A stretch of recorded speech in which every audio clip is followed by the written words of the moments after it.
Hello guys, നോം എന്നെ കുറച്ച് പേർക്കെങ്കിലും അറിയായിരിക്കും. എൻ്റെ പേര് കോൾമി ഷസാം എന്നല്ല എൻ്റെ ശരിക്കുള്ള പേര്. എൻ്റെ പേര് ഞാൻ തന്നെ എന്നെ വിളിക്കുന്നത് ഷാസ് മുഹമ്മദ് എന്നാണ്. പിന്നെ എൻ്റെ ഒരു ശരിക്കുള്ളൊരു പേരുണ്ട്, എനിക്ക് അത്ര വലിയ താല്പര്യമില്ലാത്തൊരു പേരാണ്. അതുകൊണ്ടാണ് ഞാൻ ആ പേരിൽ അറിയപ്പെടാത്തത്. എൻ്റെ വളരെ ക്ലോസ് ആയിട്ടുള്ള കുറേ കൂട്ടുകാരന്മാർക്ക് മാത്രവും പിന്നെ ഫാമിലി മെമ്പേഴ്സിന് മാത്രവും അതറിയാം. പിന്നെ ഒരു നിക് നെയിം ഉണ്ട്, അതിലാണ് ഫാമിലി മൊത്തം എന്നെ വിളിക്കുന്ന ആ ഒരു നിക് നെയിമിലാണ്. ഒന്നുമില്ലടേ കുട്ട, അത് തന്നെയാണല്ലോ എല്ലാ എണ്ണത്തിൻ്റെയും മറ്റേ ഫാമിലി പേരുണ്ടല്ലോ, ഒരു കുട്ട എന്ന് പറഞ്ഞൊരു പേര്. ആ പേര് തന്നെ എനിക്കും ഉള്ളത്. അത് ഭയങ്കര രസമാണ് കേട്ടോ, ഈ നിക് നെയിം പരിപാടികൾ. അപ്പു, കുട്ട. കുട്ട ഇസ് ലൈക്ക് കുട്ടപ്പൻ എന്നാരും വിളിക്കൂടെ? ഇല്ല, കുട്ട ഉണ്ട്, അപ്പു, പിന്നെ തുട്ടുമോൻ, അങ്ങനെ പല പേരുകളും നമ്മൾ കേട്ടിട്ടുണ്ട്. അപ്പം അങ്ങനത്തെ ഒരു ചില പേര് എനിക്കും ഉണ്ടേ. പിന്നെ എൻ്റെ ശരിക്കുള്ള പേര് സത്യം പറഞ്ഞാൽ എനിക്ക് പേഴ്സണലി എൻ്റെ ശരിക്കുള്ള പേര് ഇഷ്ടമല്ല. എൻ്റെ വീട്ടുകാർ എനിക്കിട്ട ഒരു അവിഞ്ഞ പേരായിട്ടാണ് എനിക്ക് ഫീൽ ചെയ്തത്. അതുകൊണ്ട് തന്നെയാണ് ഞാൻ സ്വന്തമല്ല, ആക്ച്വലി എനിക്ക് ഷാസ് എന്നുള്ള പേര് എനിക്ക് തരുന്നത് എൻ്റെ ബ്രദറിൻ്റെ എക്സ് ഗേൾ ഫ്രണ്ടാണ്. അതായത് പണ്ട് കാലത്ത് ഈ റിലയൻസ് ടു റിലയൻസ് ഫ്രീ ആയിരുന്നു. അപ്പോൾ പുള്ളിക്കാരൻ പ്രണയിച്ച് മറ്റേ ഒരു രാജമല്ലി മറ്റേ കുഞ്ചാക്കോ ബോബൻ CBCയിൽ പോകുന്ന പോലെ പുള്ളിക്ക് ഒരു പഴയ ഹീറോ ഹോണ്ട CBC ഉണ്ടായിരുന്നേ, ഒരു ബ്ലൂ കളർ. ആ ബൈക്ക് എൻ്റെ കണ്ണിലിരിക്കുന്നത് അതൊക്കെ കാര്യം. അപ്പോൾ പുള്ളി ഇങ്ങനെ ബൈക്കിൽ ഇങ്ങനെ വരും, ചെത്തി അടിച്ച് വരും. അപ്പോൾ പുള്ളി ഇങ്ങനെ ഫുൾ ടൈം സംസാരം. അപ്പോൾ പുള്ളി ഇങ്ങനെ എനിക്ക് തരും. ട്യൂഷൻ ക്ലാസ്സിൽ വന്നിട്ട് വിളിച്ചുകൊണ്ട് വരുന്ന സമയത്ത് എനിക്ക് അപ്പം പുള്ളിക്കാരിയോട് ഞാൻ സംസാരിക്കും, എന്തൊക്കെയോ പറയണേ, എനിക്ക് ഓർമ്മ പോലും ഇല്ല. എനിക്ക് ഓർമ്മയുള്ള സാധനം ഇതാണ്. എൻ്റെ അടുത്ത് പേര് ചോദിക്കുന്നു, ഞാൻ എൻ്റെ അഭിഞ്ഞ പേര് പറയുന്നു. അപ്പോൾ പുള്ളിക്കാരി പറഞ്ഞ്, ഇതെന്തോന്ന് പേര്, ഇതിനെയും കാട്ടി നല്ല നിന്റെ മോന്ത നിന്നെ കണ്ടുകഴിഞ്ഞ ഒരു ഷാസ് എന്ന് ഉള്ളൊരു പേരാണ് നിന്നെ വിളിക്കാൻ എനിക്ക് തോന്നുന്നത്. അപ്പം ഞാൻ ഇങ്ങനെ ഈ പേര് കൊള്ളാം ഇല്ലേ, നല്ല നല്ല രസമുള്ള പേര്, ഷാസ്. അങ്ങനെയാണ് ഞാൻ ഷാസ് ആകുന്നത്. അന്തകാലത്ത് ഓർക്കുട്ട്, എത്ര പേർക്ക് ഓർക്കുട്ട് അറിയാമെന്ന് എനിക്ക് അറിഞ്ഞുകൂടാ. ഞാനൊക്കെ ഓർക്കുട്ടിൻ്റെ കാലഘട്ടം തൊട്ടുള്ള ആളാണ്. എൻ്റെ ആദ്യത്തെ ഇമെയിൽ ID വിറ്റാണ് കേട്ടോ, shas.extreme@gmail.com എന്നായിരുന്നു എൻ്റെ ഇമെയിൽ IDയുടെ പേര്. അയ്യോ കട്ട ക്രിഞ്ചി. എടേ കുറേ എണ്ണത്തിൽ നിങ്ങൾക്കും കാണും കേട്ടോ, നിങ്ങൾക്ക് കമൻറ്റ് ബോക്സിൽ ഒന്ന് പറയണം നിങ്ങളുടെ ആദ്യത്തെ ഇമെയിൽ ID എന്തായിരുന്നു. അയ്യോ എന്തൊരുക്കെ ആയിരുന്നു പക്ഷേ എനിക്ക് ഏറ്റവും ചിരി വന്ന കാര്യമുണ്ട്. എൻ്റെ സിസ്റ്റർ ഇപ്പോഴും പുള്ളിക്കാരി പണ്ടുണ്ടാക്കിയ ഇമെയിൽ ID ആണ് പുള്ളിക്കാരി ഇപ്പോഴും യൂസ് ചെയ്യുന്നത്. അതായത് പ്രൊഫഷണലി പുള്ളിക്കാരി അതാണ് യൂസ് ചെയ്യുന്നത്. അത് എനിക്കറിയണ്ട അത് എന്തുകൊണ്ടെന്ന്. മറ്റേ ഞാൻ വിചാരിച്ച് വർക്ക് റിലേറ്റഡിനൊക്കെ പുള്ളിക്കാരിയുടെ ഫുൾ നെയിം വെച്ചിട്ടുള്ള സാധനമൊക്കെ ചെയ്യും. പക്ഷെ അല്ല, പുള്ളിക്കാരി ഇപ്പോഴും മറ്റേ ടീനേജിലുണ്ടാക്കിയ അതേ ഇമെയിൽ ID ആണ് പുള്ളിക്കാരി ഇപ്പോഴും യൂസ് ചെയ്യണം. അയ്യോ വിറ്റ്. അപ്പോൾ ഓർക്കുട്ടാണ്. ഓർക്കുട്ടിലൊക്കെ ഞാൻ ഷാസ് മുഹമ്മദ് ആയിരുന്നു. എത്ര പേർക്ക് ഓർക്കുട്ട് അറിയാമെന്ന് അറിഞ്ഞൂടാ? മറ്റേ പണ്ട് സ്ക്രാപ്പ് എന്ന് പറഞ്ഞൊരു സാധനം ഉണ്ടായിരുന്നു. സ്ക്രാപ്പ് ബുക്ക് എന്തായിരുന്നു, അങ്ങനെയായിരുന്നു. നമ്മൾ അവിടെ കൂടെയാണ് മെസ്സേജുകൾ അയക്കണത്. അതായത് ഇപ്പോഴത്തെ കമന്റ് എന്ന് പറയുന്ന പോലത്തെ ഒരു പരിപാടിയാണ്. ഓർക്കുട്ട് രസമായിരുന്നു. നമുക്ക് ഫോട്ടോസൊക്കെ ആഡ് ചെയ്യാം. വീഡിയോ ഒന്നും വന്ന് പറ്റൂല. മൊത്തത്തിൽ ഫോട്ടോ എടുക്കുക, നമ്മൾ അന്നത്തെ കാര്യങ്ങൾ കാണിക്കുക, ഫ്രണ്ട്സ് ഉണ്ടാക്കുക, ലോകം മൊത്തം നമുക്ക് അന്നൊക്കെ നമ്മൾ മെയിനായിട്ട് സായിപ്പന്മാരെ ആഡ് ചെയ്യാം എന്നുള്ള മെന്റാലിറ്റിയിലാണ് നടന്നത്. സത്യം പറഞ്ഞാൽ അന്നൊക്കെ ഞാൻ പറയാം, ഇപ്പൊ ഒരുപാട് പേര് ഇങ്ങനെ ഞാൻ പറയാം നമ്മളൊക്കെ ഇങ്ങനെ ആഡ് ചെയ്യണത് ഇവരായിട്ടൊക്കെ സംസാരിക്കാം, പ്രണയത്തിലാവാം, അങ്ങനെ ഞാൻ UK പോകുന്നു, പാസ്പോർട്ട് എടുക്കുന്നു, ഇതൊക്കെ ആയിരുന്നു അന്നത്തെ കാലത്ത് സ്വപ്നം. അല്ലാതെ മറ്റേ വേറെ ഒന്നിനും അല്ല. ബിക്കോസ് അന്നും എനിക്ക് മറ്റേ ഇന്റർനെറ്റ് പരിപാടി കുറച്ച് പേടിയുള്ളൊരു സീനായിരുന്നു. അപ്പം അങ്ങനെ അപ്പം മെയിനായിട്ടും ഈ ഇതിനായിരുന്നു നമ്മൾ നോക്കണം. നമ്മൾ എവിടെയെങ്കിലും ഒരു മദാമ്മയൊക്കെ പ്രണയിക്കാൻ കിട്ടിയ സൂപ്പറാണല്ലേ. അപ്പൊ നമ്മൾ എല്ലാവരെയും പ്രണയത്തിലാണ് നമ്മൾ ആഡ് ചെയ്യണം. അതായത് പ്രണയിക്കുക എന്നുള്ളതായിരുന്നു മെയിനായിട്ടുള്ള അജണ്ട. അതിന് ശേഷമാണ് പിന്നെ നമ്മൾ വേറെ പല ഫ്രണ്ട്ഷിപ്പുകളിനൊക്കെ പറ്റിയൊക്കെ പിന്നെ അങ്ങോട്ടൊക്കെയാണ് പറയുന്നത്. അതിന് മുന്നേ ലവ് ഉള്ളേ. അപ്പോൾ അങ്ങനെ ആദ്യം ഓർക്കുട്ടായിരുന്നു. ഓർക്കുട്ട് ഇതിങ്ങനെ വന്നു. പിന്നെ മൈസ്പേസ് എന്ന് പറഞ്ഞൊരു സാധനം, അത് US ബേസ്ഡ് ആയിട്ടുള്ള, എനിക്ക് അന്നത്തെ കാലത്തുള്ള പിള്ളേർ അവിടുത്തെ US-ലുള്ളവർക്കൊക്കെ മൈസ്പേസ് ഭയങ്കര ഇഷ്ടമായിരുന്നു. അപ്പം പക്ഷെ എനിക്കത് ട്രൈ ചെയ്തിട്ട് എനിക്കൊന്നും മനസ്സിലായി. അതിൽ പാട്ടൊക്കെ ഇടാം, എന്തിനൊക്കെ പുതിയ സ്കിന്നൊക്കെ ഇടാം, അങ്ങനെയൊക്കെ ഒരുമാതിരി ഒരു എന്താ പറയാ, നമുക്കൊന്നും പിടിക്കൂല ആ സാധനം. പിന്നെ ഗൂഗിൾ പ്ലസ് എന്ന് പറഞ്ഞൊരു സാധനം വന്നായിരുന്നു കേട്ടോ. അത് ഇപ്പൊ ഇല്ലെന്ന് തോന്നുന്നു. അത് ഇപ്പോഴും ഉണ്ടോ എന്ന് എനിക്ക് അറിയത്തില്ല. ഗൂഗിൾ പ്ലസ് എന്ന് പറഞ്ഞൊരു സാധനം ഉണ്ടായിരുന്നു. അത് ഇതിനെ ഭയങ്കരമായിട്ടൊക്കെ വെട്ടിക്കൂ എന്നൊക്കെ പറഞ്ഞ് നടന്നില്ല. പക്ഷെ ആകെ വെട്ടിച്ചത് ഫേസ്ബുക്കാണ് കേട്ടോ. ഫേസ്ബുക്ക് ഒരു സാധനമായിരുന്നു. വന്നതും മാത്രമേ ഓർമ്മയുള്ളൂ. പിന്നെ അതാ ഇപ്പോഴും സാംസങ് പോലെയാണ്. സാംസങ് ഫോണില്ലേ, എത്രയോ വർഷം മുന്നേ ഇറക്കിയ ബ്രാൻഡാണ്. ഇന്നും ബാക്കിയുള്ളവന്മാരൊക്കെ പൊഴിഞ്ഞു പോയി. LG പോയി, നോക്കിയ പോയി, സോണി എറിക്സൺ പോയി, ഇവരൊക്കെ പോയാലും HTC പോയി. പിന്നെ O2 എന്നൊക്കെ പറഞ്ഞിട്ടൊരു ഫോണുകൾ ഉണ്ടായിരുന്നു. O2, പിന്നെ എന്തൊക്കെ ഒരുപാട് ബ്രാൻഡുകൾ ഉണ്ടായിരുന്നു ഫോണുകളിൽ. സീമെൻസിനുണ്ടായിരുന്നു, പിന്നെ LG, പാനസോണിക്, അങ്ങനെയൊക്കെ ഒരുപാട് സാധനങ്ങൾ ഉണ്ടായിരുന്നെങ്കിൽ ഇപ്പോഴും നമ്മളുടെ കൂടെ ഇപ്പോഴും നമ്പർ 1 പൊസിഷനിൽ സാംസങ് പോലെയാണ്. ഫേസ്ബുക്ക് വന്നത് മാത്രമേ ഓർമ്മയുള്ളൂ. ബാക്കിയുള്ളവന്മാരൊക്കെ പെട്ടിയും മടക്കൊക്കെ പൊട്ടിപ്പോയി. ഇതിന്റെ ഇടയിൽ ഹൈഫൈ എന്ന് പറഞ്ഞിട്ടൊരു സോഷ്യൽ മീഡിയ ആപ്പ് ഉണ്ട്. അത് ഏറെക്കുറെ ഫേസ്ബുക്ക് പോലെ ആയിരുന്നു കേട്ടോ. Hi-fi, HI5. പിന്നെ നമ്മുടെയൊക്കെ സത്യം പറഞ്ഞാൽ ഞാൻ കൊച്ചായിരുന്ന സമയത്ത് എൻ്റെ ബ്രദറും സിസ്റ്ററൊക്കെ റെഡിഫ് ചാറ്റ്, അന്നത്തെ കാലത്ത് അതായിരുന്നു മറ്റേ ഇപ്പോഴത്തേക്ക് പോലെയല്ല. ഒന്ന് റെഡിഫ് ചാറ്റില് അതൊക്കെ എങ്ങനെ എനിക്ക് ചെറിയ ഓർമ്മയുള്ളൂ. ഇവരിങ്ങനെ ഒരു യൂസർ നെയിമും പാസ്വേഡുമായിട്ട് കയറും. ചാറ്റ് റൂമുകളുണ്ട്. ചാറ്റ് റൂമിൽ ഇങ്ങനെ കയറുന്നു യവന്മാര്, ഇവരിൽ നിന്ന് ഇങ്ങനെ പടപടയെന്ന് സംസാരിക്കും. ഒരുപാട് മെസ്സേജ് വരും കേട്ടോ. ഒരുപാട് മെസ്സേജിൽ നിന്ന് എന്തൊക്കെയോ റാൻഡം ടോപ്പിക്കിലൊക്കെ സംസാരിച്ചിട്ട് ഇവർക്ക് പേഴ്സണലായിട്ട് ആരെങ്കിലും ചാറ്റ് ഇഷ്ടപ്പെട്ട് കഴിഞ്ഞാൽ അവരുമായിട്ട് ഒരു പ്രൈവറ്റ് കോൺവെർസേഷനിലോട്ടൊക്കെ പോകും. അങ്ങനെയൊക്കെയായിരുന്നു റെഡിഫ് ചാറ്റ്. പിന്നെ നമ്മുടെ കാലത്ത് MSN മെസ്സഞ്ചർ, ബിക്കോസ് അതൊന്നും ഈ പറയണ ഫേസ്ബുക്കിലൊക്കെ ചാറ്റ് ഓപ്ഷൻ ഒന്നും വന്നിട്ടില്ല. ഫേസ്ബുക്കിൽ വന്നിട്ടില്ല, ഈ ജിമെയിലിൽ വന്നിട്ടില്ല. പണ്ട് ജിമെയിലിൽ ചാറ്റ് ഓപ്ഷൻ ഉണ്ടായിരുന്നു. ഇപ്പൊ ജിമെയിലിൽ ചാറ്റ് ഓപ്ഷൻ ഒന്നുമില്ല. ഇപ്പൊ ഉണ്ടോന്ന് എനിക്ക് അറിയത്തില്ല, എനിക്ക് വലിയ പിടിയില്ല. പക്ഷെ ചാറ്റ് ഓപ്ഷൻ MSN മെസ്സഞ്ചർ, ഹോട്ട്മെയിലൊക്കെ പണ്ട് ഹോട്ട്മെയിൽ എന്നൊരു സാധനമായിരുന്നു. ഹോട്ട്മെയിൽ ഇപ്പോഴത്തേക്ക് ജിമെയിൽ എന്നൊക്കെ പറഞ്ഞ പോലെ പണ്ട് ഹോട്ട്മെയിൽ എന്ന് പറഞ്ഞൊരു സാധനമുണ്ട്. മൈക്രോസോഫ്റ്റിന്റെ ആയിരുന്നു ഹോട്ട്മെയിൽ. അപ്പം അവന്മാര് ഇതാണ് MSN മെസ്സഞ്ചർ. അപ്പോൾ ഹോട്ട്മെയിലിൽ ആ മെയിൽ ID ഇമെയിൽ അടിച്ചു കഴിഞ്ഞാൽ നമുക്ക് ആഡ് ചെയ്തിട്ട് അവരുമായിട്ട് ഇൻസ്റ്റന്റ് മെസ്സേജ് അടിക്കാം. ഭയങ്കര രസമായിരുന്നു. അതൊക്കെ ഒരു നെക്സ്റ്റ് കാലഘട്ടമായിരുന്നു അതൊക്കെ. അപ്പം മെയിനായിട്ട് നമ്മളിപ്പോൾ ഭയങ്കര നൊസ്റ്റാൾജിയിലോട്ട് പോയിക്കൊണ്ടിരിക്കുകയാണ് സൈനോ. അപ്പൊ ഞാൻ എന്താണ് ഇതൊരു പോഡ്കാസ്റ്റ് ആണ് കേട്ടോ. ഇത് 1 മണിക്കൂർ ഞാൻ ഇങ്ങനെ വന്നിരുന്ന് കൊണന്ന് പറയുന്നതാണ് നിങ്ങൾ കാണാൻ പോകുന്നത്.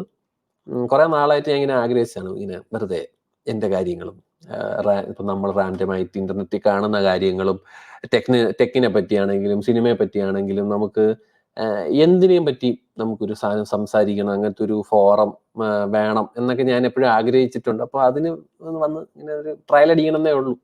എന്തിനായി മാറുമെന്നൊന്നും എനിക്ക് വലിയ പിടിയൊന്നുമില്ല കേട്ടോ. അപ്പോൾ എൻ്റെ ഇപ്പോഴത്തെ നമ്മളിങ്ങനെ എൻ്റെ മരമൊന്തയിലായിരിക്കും അത് കാണുന്നതെങ്കിലും, പക്ഷെ ലോങ് റണ്ണിൽ നമ്മൾ മിക്കവാറും ഗസ്റ്റുകളൊക്കെ വരാൻ സാധ്യതയുണ്ട്. ചിലപ്പോൾ ടിം കുക്ക് വരെ വരാം, ഒന്നും പറയാൻ പറ്റില്ല.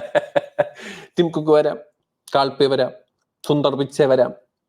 ഇങ്ങനെ പറഞ്ഞു അപ്പം ഞാൻ എവിടെയായിരുന്നു?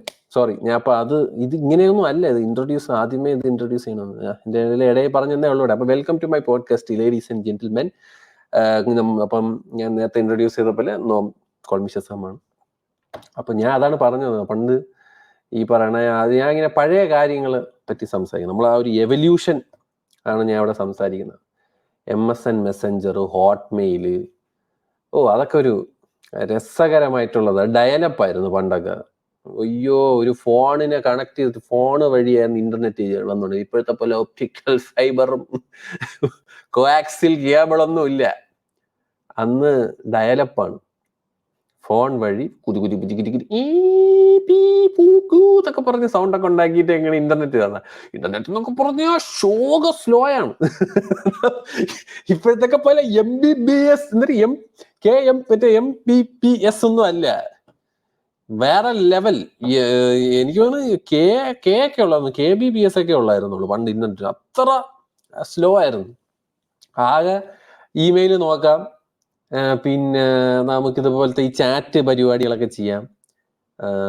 സിനിമ അങ്ങനെയൊന്നും ഇല്ല കേട്ടോ. എനിക്ക് തുടക്ക സമയത്തൊന്നും ഡൗൺലോഡിങ് ഒന്നും ഇല്ല. ഇപ്പൊ പണ്ടൊക്കെ ഡൗൺലോഡ് ചെയ്യണമെങ്കിൽ പാട്ടുകളൊക്കെ ഡൗൺലോഡ് ചെയ്യും. നമ്മൾ ഇന്ന് ഒരു പാട്ട് ഡൗൺലോഡ് ചെയ്യണമെങ്കിൽ രാവിലെ ഇട്ടാൽ അടുത്ത ദിവസം രാവിലെ അല്ലെങ്കിൽ 10 ദിവസം കഴിഞ്ഞ് കയറത്തുള്ളൂ. അതായത് ഈ ഡൗൺലോഡ് ചെയ്യുന്ന അതായത് ഏതോ ഒരുത്ത അവന്റെ സിസ്റ്റത്തിലുണ്ട്, അവനാണ് നമുക്ക് തരണത്.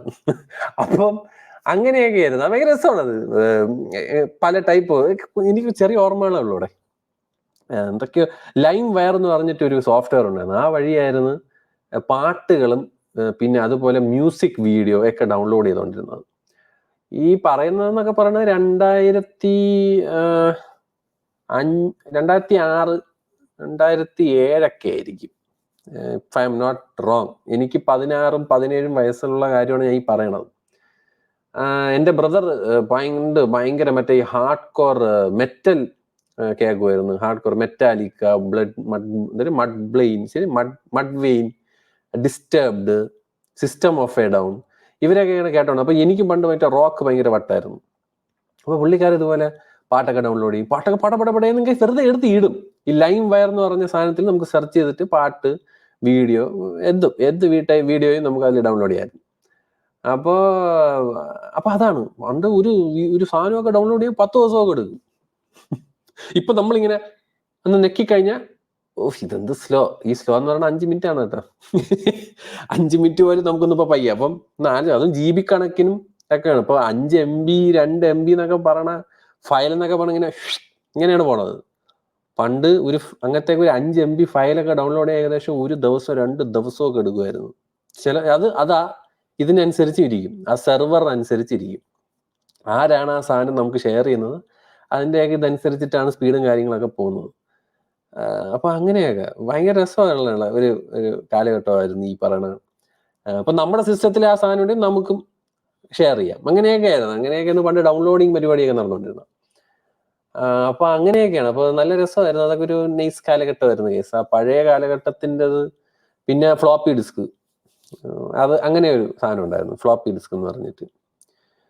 എനിക്ക് തോന്നുന്നു പ്രിൻസ് ഓഫ് പേർഷ്യ എന്ന് പറഞ്ഞ ഗെയിം 16 ഫ്ലോപ്പിയാ 10 ഫ്ലോപ്പിയാ അങ്ങനെ എന്തോ ആണ്, if I'm not the wrong. പിന്നെ ഈ ഫ്ലോപ്പി ഡിസ്ക് എന്ന് പറഞ്ഞ സാധനം എപ്പോൾ വേണമെങ്കിലും ചീറ്റാവും. ഒരു ഭയങ്കര രസമാണ്. ഒരു കാസ്കറ്റിൻ്റെ അകത്തൊരു മാതിരി ഫിലിം പോലെയൊക്കെ ഒരു സാധനമൊക്കെ വെച്ചിട്ട് നമ്മളിങ്ങനെ പ്ലച്ചനൊക്കെ ഇട്ട് ഒരു ഗെയിം ഇൻസ്റ്റാൾ ചെയ്യാൻ 10ഉം 15ഉം ഫ്ലോപ്പി ആയിരുന്നു പണ്ട്. ആ ഗെയിമിന്റെ ക്വാളിറ്റിയൊക്കെ കാണാൻ ഇങ്ങനെ ഓടി വന്നിട്ട് ചാടനയൊക്കെ. ഡേവ് എന്ന് പറഞ്ഞിട്ടൊരു കളി ഉണ്ടായിരുന്നു. എത്ര പേർക്ക് അറിയാമെന്ന് അറിഞ്ഞൂടാ. പഴയ 90s കിഡ്സിനൊക്കെയാണ് ഇതൊക്കെ ഓർമ്മ വരാൻ പോണ. ഡേവ് എന്ന് പറഞ്ഞിട്ടൊരു പരമ കൂറയാണ്. ഇപ്പോഴൊക്കെ നിങ്ങൾ കണ്ടു കഴിഞ്ഞാൽ സൂപ്പർ മാരിയോ വരെ ഗംഭീരം എന്ന് പറഞ്ഞു പോകും. സത്യം പറഞ്ഞാൽ അതൊരു ഫൺ കളിയായിരുന്നു. Dave, DAVE. ഒരാളിങ്ങനെ ഇങ്ങനെ പറഞ്ഞ ഓടി മറ്റേ മരത്തിലൊക്കെ ചാടി കയറിയൊക്കെ പോണത്. പണ്ട് സ്കൂളിൽ പഠിക്കുന്നത്, അതായത് ഈ സ്കൂളിൽ പഠിക്കുന്ന പിള്ളേർക്കൊക്കെ അറിയാം 90s കിഡ്സ്. നമ്മൾ സ്കൂളിൽ ആകെ ഡേവ് മാത്രമേ, ഡേവും കാണും വൂൾഫും കാണും. ഇങ്ങനെ ഒരു തോക്ക് കാണാൻ പറ്റും, ഇങ്ങനെ കണ്ണൊക്കെ ഇങ്ങനെയൊക്കെ നോക്കും, എന്നിട്ട് വെടി കിട്ടുന്നതനുസരിച്ച് മുഖത്തിൽ ചോരയൊക്കെ വരും. വൂൾഫ് എന്ന് പറഞ്ഞൊരു കളി, വൂൾഫൻസ്റ്റീൻ എന്നായിരുന്നു എൻ്റെ ഫുൾ പേര്. ഇങ്ങനെ ഓരോ റൂമിൽ കയറി പടപടയെന്നൊക്കെ വെടിയൊക്കെ വെക്കണം. അന്നൊക്കെ കാലത്ത് അതൊക്കെ എൻ്റെ പൊന്നെ നമുക്ക് അൺറിയലൊക്കെ കളിക്കണമല്ലേ. ഇന്നൊക്കെ വാലോ കളിക്കണ വരുന്ന ആ ഗെയിമൊക്കെ നമ്മൾ കാണുമ്പോൾ പണ്ട് ഇങ്ങനെ ഇതെന്തൊരു ഗെയിമോളിയോ, എന്തൊരു ഗ്രാഫിക്സ്. അത് ഗ്രാഫിക്സ് ഒന്നും പറയാനൊന്നും വയ്യ. നമ്മളങ്ങനെ എന്തെങ്കിലുമൊക്കെ പറയും. ഭയങ്കര രസമായിരുന്നു. രസകരമായ ഒരു ടൈമായിരുന്നു അത്, ഈ പറയണ വൂൾഫിൻ്റെയും ഡേവിൻ്റെയും ഒക്കെ കാലഘട്ടം.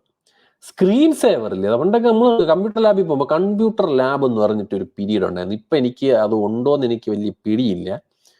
അന്ന് കമ്പ്യൂട്ടർ ലാബ് എന്ന് പറഞ്ഞാൽ അവിടെ കമ്പ്യൂട്ടർ ലാബിലാണ് AC ഉള്ളത്. അന്ന് സിസ്റ്റമൊക്കെ തണുപ്പിക്കാൻ വേണ്ടി AC-യിലാണ് ഇവർ വെച്ചേക്കുന്നത്. എന്തിനോ ഇതൊക്കെ ഓർമ്മയുടെ വരുന്നത്.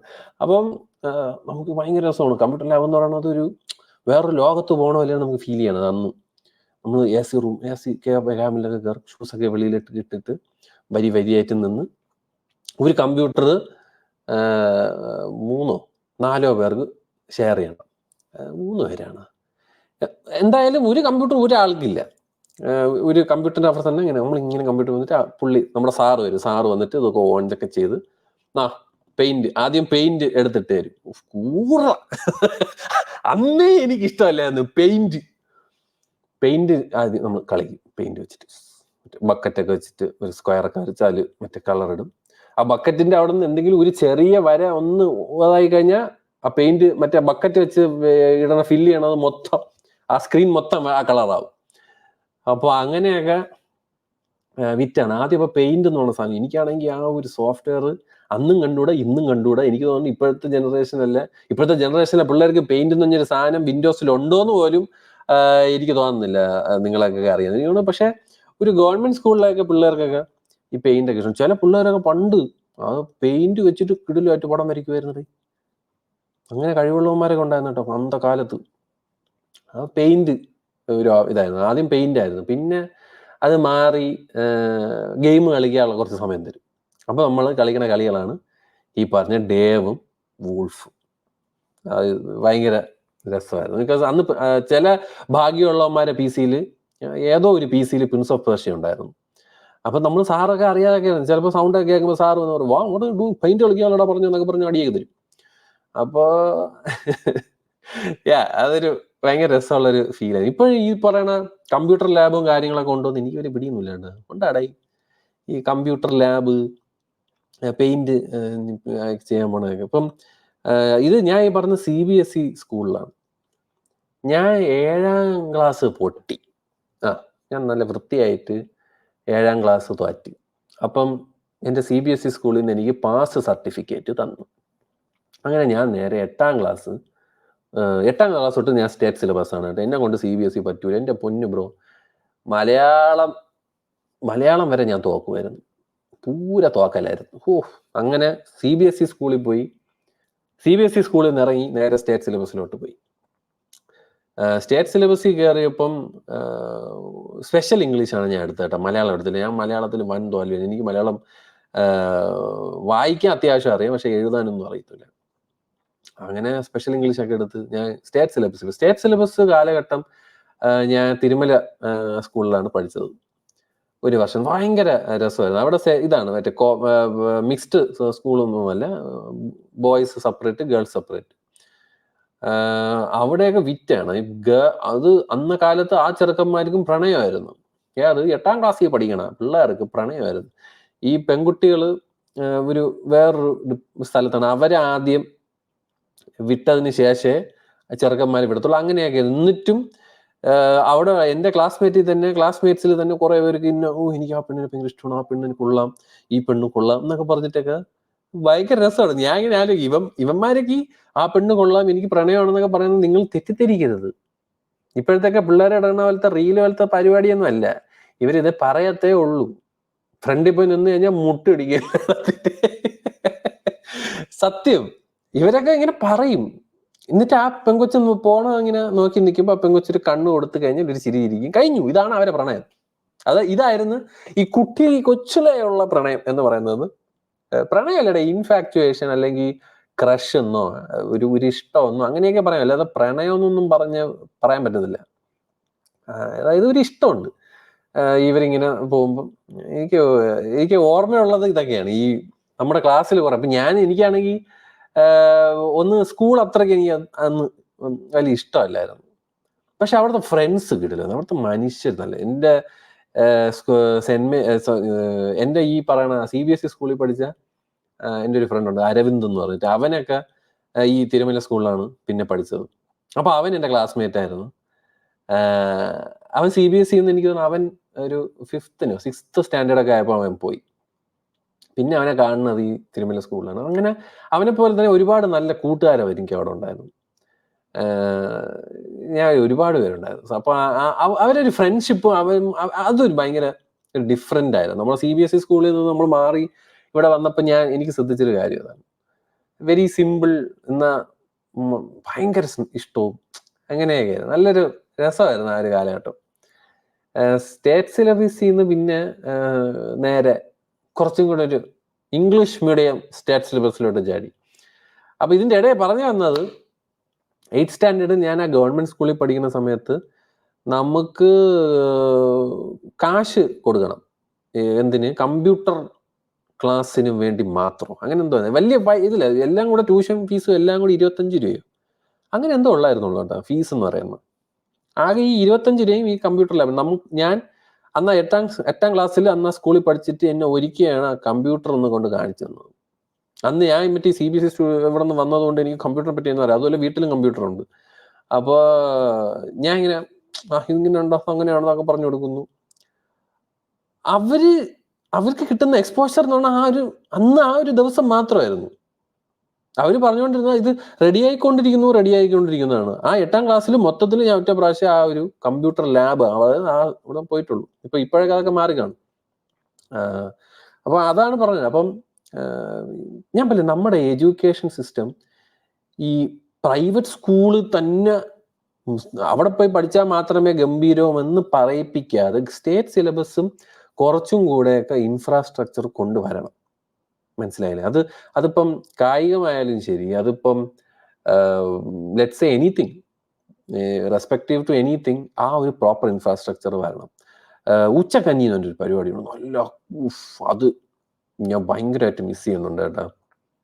ആ സ്കൂളിൽ നല്ല കീട്ടിലും പയറും ചോറും കൂടെ മിക്സ് ചെയ്തിട്ടുള്ള കഞ്ഞിയും, നമ്മൾ പുറത്തുനിന്ന് പോയി മറ്റേ മാങ്ങ അച്ചാറ് മേടിച്ചുകൊണ്ട് വന്നിരുന്ന അടിക്കുവടേ. നമുക്കൊരു ചോറ്റ് പാത്രം കൊണ്ട് അങ്ങോട്ട് പോയാൽ മതി, അതിന് തരും. സൂപ്പർ ആയിരുന്നു. That was very nice. എനിക്ക് ആ സ്റ്റേറ്റ് സിലബസ് സ്കൂളിൽ ഞാൻ വളരെ എൻ്റെ മനസ്സിൽ തട്ടി നിൽക്കുന്ന ഒരു വലിയ ഓർമ്മയിൽ ആ ഉച്ചക്കഞ്ഞിയുണ്ട്. ഭയങ്കര അങ്ങനെ. പക്ഷെ പ്രോപ്പർ ആയിട്ടുള്ളൊരു ഇൻഫ്രാസ്ട്രക്ചേഴ്സ് പ്രൊവൈഡ് ചെയ്യണം. അത് നമുക്ക് പ്രൈവറ്റ് സ്കൂളിൽ എന്ത് ക്വാളിറ്റി ഓഫ് എഡ്യൂക്കേഷൻ ആണ് കൊടുക്കുന്നത്, ആ സെയിം ക്വാളിറ്റി സ്റ്റേറ്റ് സിലബസിലുള്ള പിള്ളേർക്ക് കൊടുക്കണം. അത് മലയാളം മീഡിയം ആയാലും ശരി, ഇംഗ്ലീഷ് മീഡിയം ആയാലും ശരി. ഇതെൻ്റെ ഒരു ആഗ്രഹമാണ് കേട്ടോ. ഇപ്പോഴത്തെ അവസ്ഥ എനിക്ക് അറിയത്തില്ല.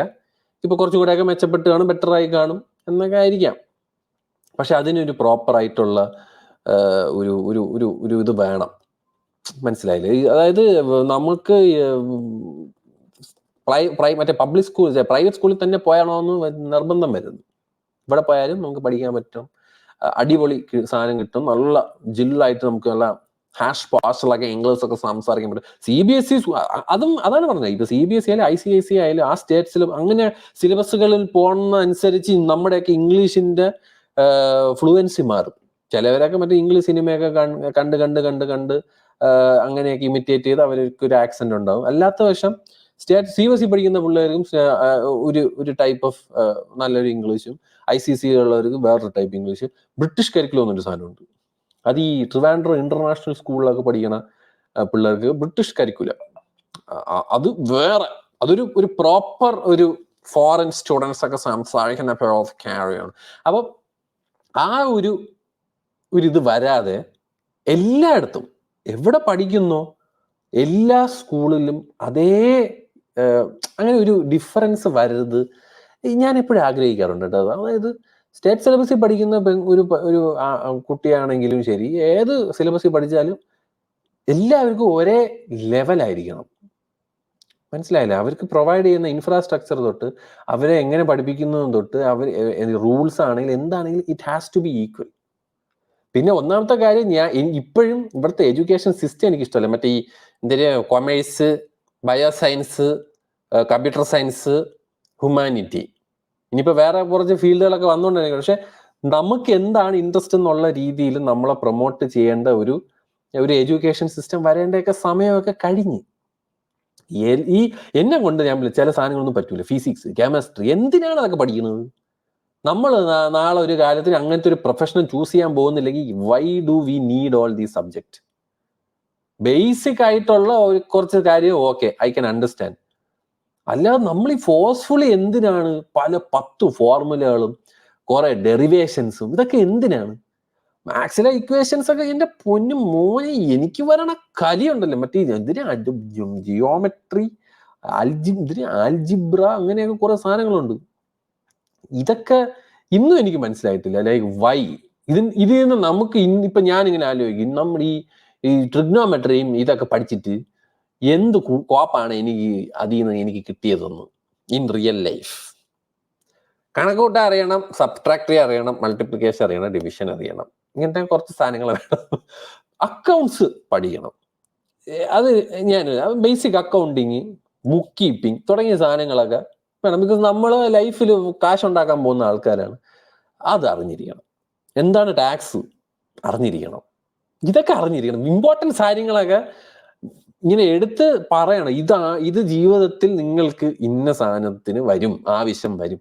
ബാക്കിയുള്ള സാധനങ്ങളൊക്കെ എന്തിനാണ്?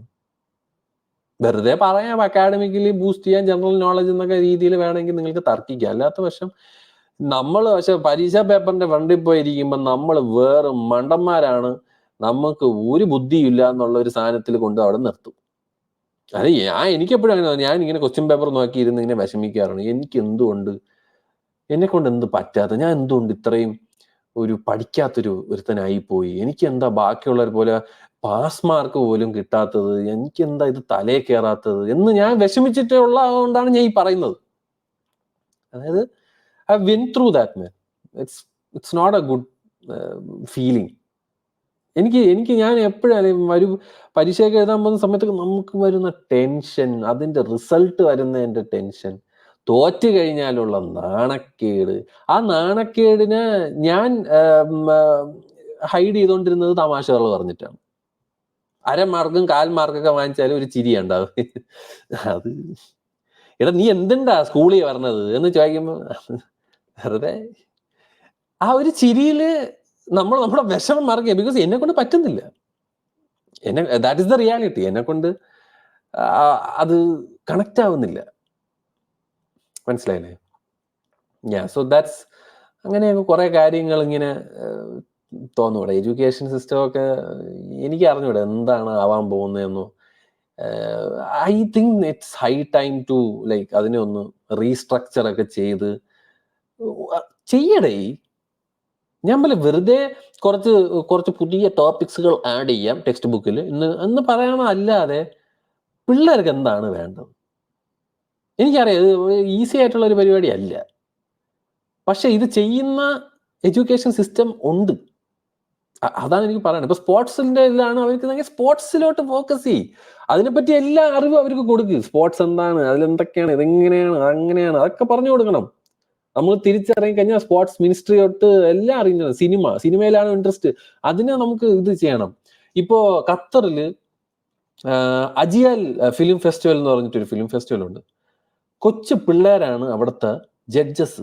അതായത് ഈ പറയുന്ന ഫിലിം ഫെസ്റ്റിവലില് പിള്ളേരുടെയൊക്കെ സിനിമകളും അല്ലാത്ത പടങ്ങളൊക്കെ കാണിക്കുകയും ഓരോരോ ഏജ് അനുസരിച്ചിട്ടാണ്, ഓരോരോ ഏജ് ഗ്രൂപ്പ് അനുസരിച്ചിട്ട് അവർക്ക് ഇത്ര അത് 18 വയസ്സായ പിള്ളേർ വരെയാണ് മാക്സിമം. ഈ പിള്ളേര് സിനിമ കണ്ടിട്ട് ജഡ്ജ് ചെയ്യും. എന്നാ ആലോചിച്ച് നോക്കിയാണ്. കൊച്ചിയിലെ അവരെയൊക്കെ പ്രോത്സാഹിപ്പിക്കണേണ് അതൊക്കെ. നമ്മളെ നാട്ടിൽ എന്തെങ്കിലും ഉണ്ടാടേ? ഇന്ത്യൻ ഫിലിം ഇൻഡസ്ട്രി എന്ന് പറഞ്ഞാൽ എന്തിനാണ്? എന്നാൽ നമുക്കൊരു IFFK ഉണ്ട്. അവിടെയൊക്കെ എല്ലാം മറ്റേ അറിയാലോ, നല്ല രീതിയിൽ സിനിമയെ പറ്റി അലച്ച് കലക്കി കുടിക്കുന്ന ആൾക്കാരാണ് വന്ന് കാണുന്നത്. നമ്മുടെ കൊച്ചിയിലെ ഫ്രം ദ വെരി യങ്, നിങ്ങൾ അജിയാൽ ഫിലിം ഫെസ്റ്റിവലിനെ പറ്റി നിങ്ങൾ തപ്പി നോക്കി നിങ്ങൾക്ക് മനസ്സിലാവും. ഖത്തറിൽ ദോഹ ഫിലിം ഇൻസ്റ്റിറ്റ്യൂട്ടാണ് ഇത് കണ്ടക്ട് ചെയ്യുന്നത്. അവർ തന്നെ കുമ്ര എന്ന് പറഞ്ഞിട്ട് വേറൊരു ഫിലിം ഫെസ്റ്റിവലും ചെയ്യുന്നുണ്ട്. അതും കുറച്ചും കൂടെ ഒരു വളരെ മെച്യൂർ ആയിട്ടുള്ള ഓഡിയൻസിന് വേണ്ടിയിട്ടും, ഇത് കൊച്ചു പിള്ളേർക്ക് വേണ്ടിയിട്ടുമാണ്. കൊച്ചു പിള്ളേർ സിനിമകൾ കണ്ടിട്ട് അവർ ആ സിനിമയെ പറ്റിയൊക്കെ വിലയിരുത്തും. ഈ സിനിമ ഞാൻ കണ്ടു, ആ സിനിമയിൽ ഇങ്ങനെയൊക്കെയാണ്. എന്നിട്ട് ഇവര് ഡയറക്ടേഴ്സൊക്കെ ആയിട്ട്, അതായത് ഈ എടുത്ത സിനിമയിലെ ഡയറക്ടേഴ്സും ആക്ടേഴ്സൊക്കെ ആയിട്ട് ഇന്ററാക്ട് ചെയ്യും. At a very young age അവർക്ക് കിട്ടുന്ന എക്സ്പോഷർ ഇതാണ്. If that is their thing, അവരതിനെ നറിഷ് ചെയ്യണം. അതുപോലെയൊന്നും നമ്മളെ നാട്ടിൽ ഇല്ലടേ. അതാണ് ഞാൻ പറയണത്. അതൊക്കെ ചെയ്യേണ്ട സമയമായി. സിനിമ മാത്രമല്ല, let it be music, let it be content creation, let it be anything. നമുക്ക് ചില സാധനങ്ങൾ പറ്റില്ല എന്ന് പറഞ്ഞാൽ അതിനെ മനസ്സിലാക്കിയിട്ട് ഒരു സൊല്യൂഷൻ കൊണ്ടുവരണം. അല്ലാതെ ഇവൻ പൊട്ടിയ എന്നാ ഇവന് റെമഡിയൽ ക്ലാസ് എടുക്കാം, സ്കൂള് കഴിഞ്ഞിട്ടും ഇവന്മാർ 1 മണിക്കൂർ ഇരിക്കട്ടെ, എന്നിട്ട് അവന്മാര് കുറച്ചും കൂടെ വെറുക്കട്ടെ, എന്നിട്ട് 10 ട്യൂഷനിലോട്ട് വിടും. ട്യൂഷനിൽ പോയിട്ട് എന്തിനാണ് ഇതാക്കുക? നമ്മൾ തന്നെ അല്ലേ ഈ ട്യൂഷൻ ക്ലാസ്സിൽ പോയെന്ന് പറഞ്ഞാൽ സൂപ്പർ പവർ ഒന്നും അല്ലല്ലോ. മറ്റേ സാറ് വന്നിട്ട് മറ്റേ തലയിലോട്ട് എന്തെങ്കിലുമൊക്കെ ഇങ്ങനെ ഓരോ പേപ്പർ ഇങ്ങനെ പാടമൊക്കെ ഇങ്ങനെ എടുത്തിട്ട് ഇങ്ങനെ അടിക്കുകയൊന്നുമില്ലല്ലോ. അവിടെ നമ്മൾ തന്നെയല്ലേ പഠിക്കണം. എത്രയോ മണിക്കൂർ ക്ലാസ്സിൽ പോയിരിക്കണം, നമുക്ക് പഠിക്കാൻ പറ്റാത്ത നമ്മൾ എങ്ങനെയാണ് 1 മണിക്കൂർ ട്യൂഷന് പോയെന്ന് പറഞ്ഞ് കിടിലാവാൻ പോണത്? അവര് അവിടെ പറയാൻ പോണതായിരിക്കും, നമുക്ക് കുറച്ച് പേരേ ഉള്ളൂ, നമുക്ക് സ്പെഷ്യൽ അറ്റൻഷൻ കിട്ടും, ഉണ്ടായിട്ട് പഠിച്ചിറങ്ങാനുള്ളത് ആ ഇൻഡിവിജ്വൽ തന്നെയല്ലേ, അവൻ തീരുമാനിച്ചാലേ പഠിക്കാനും ജയിക്കാനൊക്കെ പറ്റത്തുള്ളൂ. That is the harsh reality.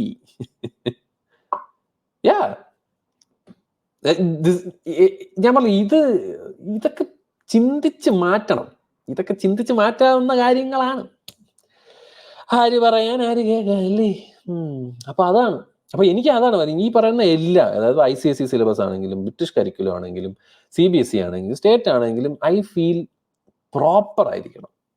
അങ്ങനെ വന്നു കഴിഞ്ഞിപ്പോ അതായത് എല്ലാവരും ഒരേപോലെ ആയിരിക്കണം. അവര് വാ തുറന്ന് ഇംഗ്ലീഷ് സംസാരിക്കുകയാണെങ്കിൽ അതിനൊക്കെ യൂണിഫോമിറ്റി. അതായത് നിങ്ങളൊന്ന് ആലോചിക്കുക, നിങ്ങളിപ്പം അമേരിക്കയിലെ പിള്ളേർക്ക് ഒരു അമേരിക്കൻ ആക്സെന്റ് കാണും, അതായത് ബ്രിട്ടീഷിൽ പഠിക്കുന്നവർക്ക് ഒരു ബ്രിട്ടീഷ് ആക്സെന്റ് കാണും. അവിടെയും ഇതുപോലെ സിലബസ് മാറുന്നതനുസരിച്ച് പിള്ളേരെ സംസാരം മാറുമെന്ന് എനിക്ക് തോന്നിയിട്ടില്ല. മനസ്സിലായില്ല? അവര് അവിടെയാണ്. ഇപ്പം ഒരു ചെറുക്കൻ UK ജനിച്ച് വളർന്നവന് ഒരു ആക്സെന്റ് ഉണ്ട്. അവൻ ആ ഒരു അന്തരീക്ഷത്തിൽ കിടന്ന് വളർന്നുകൊണ്ട് അവൻ അത് ഇവിടെ നിന്നൊക്കെ he get influenced by all those, അല്ലേ? നമ്മളെ നാട്ടിൽ അതാണ് ഞാൻ പറഞ്ഞത്, നമ്മൾ ഇംഗ്ലീഷ് സംസാരിക്കുന്ന ഒരാൾ പ്രോപ്പറായിട്ട് എല്ലാവരും ഒരേ രീതി സംസാരിക്കണം. മനസ്സിലായ? I hope you understand. അതായത് ഞാൻ ഒരു രീതിയിൽ ഇംഗ്ലീഷ് സംസാരിക്കുന്നു, വേറൊരു ആക്സെന്റ്, അങ്ങനെ അല്ലാതെ എല്ലാവരും യൂണിഫോം ആയിട്ട് ഒരേ രീതിയിൽ സംസാരിക്കുന്ന ഒരു ലെറ്റപ്പിൽ വന്നു കഴിഞ്ഞാൽ it will be very helpful. Because നമുക്ക് വളരെ സ്ട്രോങ് ആയിട്ട് വേണ്ട ഒരു ലാംഗ്വേജ് ആണ് ഇംഗ്ലീഷ്. ഏത് രാജ്യത്ത് പോയാലും ജീവിക്കണമെങ്കിൽ ഇംഗ്ലീഷ് അറിഞ്ഞിരിക്കണം. നല്ലതാണ്. ഇപ്പൊ അത്യാവശ്യം നമ്മളൊരു ഇംഗ്ലീഷ് സിനിമയൊക്കെ കണ്ടിട്ടാണ് ഞാൻ കുറച്ചെങ്കിലും എന്തെങ്കിലുമൊക്കെ, പൊട്ടയാണ് ഈ ഗ്രാമറൊക്കെ മറ്റേ അപ്പുറത്തെ വേളയിലാണ് ഇരിക്കുന്നത്, പക്ഷെ എന്നാൽ പോലും അത്യാവശ്യമൊക്കെ എനിക്ക് കമ്മ്യൂണിക്കേറ്റ് ചെയ്യാൻ അറിയാം. അതേപോലെ എല്ലാവരും കമ്മ്യൂണിക്കേറ്റ് ചെയ്യണം. I feel every one should know English. English അറിഞ്ഞിരിക്കണം. ഹിന്ദിയൊക്കെ പിന്നെ ഹിന്ദിയൊക്കെ ഇവിടെ മറ്റേ വന്നിരുന്ന് പറയുമല്ലോ, national language of India is Hindi. പിന്നെ ആരാക്കി നാഷണൽ ലാംഗ്വേജ്? ആരാണ് ഇതൊക്കെ പറഞ്ഞു തന്നത്? ഇതൊക്കെ അങ്ങോട്ട് 10,000 മടക്കി വെച്ചിരുന്നാൽ മതി കേട്ടാ. അങ്ങനെയാണെങ്കിൽ ഞാൻ പറയും, നമുക്ക് പറഞ്ഞൂടെ മലയാളം എല്ലാം കമ്പൽസറി ആയിട്ട് പഠിക്കാൻ? അന്ന് പറ്റൂലാത്ത പറയുന്ന നമ്മളെ നാട്ടിൽ ഇതിനെപ്പറ്റി എനിക്ക് പറയണമെന്നുണ്ടേ. നമ്മളെ നാട്ടിൽ തന്നെ പല ടൈപ്പ് ഓഫ് ഡിഫറൻസിയേഷൻസ് ഉണ്ട്, നോർത്ത് സൗത്ത്. ഞാൻ ഇന്നും ആലോചിക്കും, എന്തിനാണ് ഉളത്തരം പറയണതെന്ന്. എടാ, നിനക്കൊക്കെ കുറച്ചെങ്കിലും ബോധം വേണ്ടേ? നീയൊക്കെ നമ്മളെല്ലാം ഒരു രാജ്യത്തിൽ നിന്നല്ലേ പറഞ്ഞത്. ഞാൻ വേറെ ലാംഗ്വേജ് സംസാരിക്കുന്നു, എനിക്ക് വേറെ രീതിയിലുള്ള ഒരു ആക്സെന്റ് ഉണ്ടെന്ന് പറഞ്ഞിട്ട് നമ്മൾ എന്തിനാണ് ഇങ്ങനെ ഡിഫറൻഷിയേറ്റ് ചെയ്യണമെന്ന് എനിക്ക് കാര്യം മനസ്സിലായിട്ടില്ല. എന്തെങ്കിലും ഒരു പ്രശ്നം വന്നു കഴിഞ്ഞാൽ ആദ്യം പറയാൻ പോണത് അവൻ മാറ്റം മദ്രാസി. എന്തിനാണ് ഈ മദ്രാസി? നാളിച്ചേക്കാണ് ആ വിവരമില്ലാത്തവന് അതേ അറിയത്തുള്ളൂ. അവന്റെ വിചാരം എന്ന് പറഞ്ഞാൽ സൗത്ത് എന്ന് പറഞ്ഞാൽ എല്ലാവരും മദ്രാസികളാണ്. എന്റെ പൊന്നു മക്കളെ, എന്നാ ആലോചിച്ച് ചോദിക്കുകയാണ്. ദാറ്റ് ഈസ് ഹൗ നമ്മളെ രാജ്യത്തിലുള്ളവർക്ക് പോലും അങ്ങോട്ടും ഇങ്ങോട്ടും എന്തിനൊക്കെയാണെന്ന് അറിഞ്ഞുകൂടാ. ഹീസ് ടോക്കിംഗ് ഇൻ എന്തിനായിരുന്നു മലയാളി, ഇങ്ങനെയൊക്കെ പറയണവന്മാരുണ്ട്. അതാണ് വിറ്റ്. ഞാൻ എപ്പോഴും ആലോചിക്കും, ഈ ഒരു സെഗ്രിഗേഷൻ എനിക്ക് ഒട്ടും ഇഷ്ടമല്ല. എനിക്ക് പേഴ്സണലി ഏവനെങ്കിലും എന്നെ അങ്ങനെ ഡിസ്ക്രിമിനേറ്റ് ചെയ്തത് ഞാൻ അവന്റെ മുഖത്ത് നോക്കി ചീത്ത വിളിക്കും. ബിക്കോസ് എടാ, നീയും ഞാനും ഒരു രാജ്യത്ത് നിന്നാടാ കോപ്പ വരുന്നത്. നീ എന്തിനടാ എന്നെ ഡിസ്ക്രിമിനേറ്റ് ചെയ്യണ? നിനക്ക് എന്ത് ബോധമുണ്ട്? എന്നാലും നമ്മുടെ കേരളത്തിന്റെ ഒരു കേരള സ്റ്റോറി എന്ന് പറഞ്ഞ സിനിമ ഇറക്കിയിട്ട് അതിന്റെയൊക്കെ കമന്റ് ബോക്സിൽ വരുന്ന ഹേറ്റ്, ഞാനൊരു നമ്മുടെ ചാനലിൽ തന്നെ ഇതിനെപ്പറ്റി ഞാനൊരു നമ്മുടെ കേരള സ്റ്റോറീസിന്റെ ഒപ്പീനിയൻ പറഞ്ഞ സമയത്ത് ഞാൻ സംസാരിച്ചിട്ടുണ്ട്. പക്ഷെ അത് തന്നെ എനിക്ക് ഇവിടെയും പറയാനുള്ളത്, അത് എന്തിനാണ് നമുക്ക് സിറ്റുവേഷൻ കാണിക്കാം.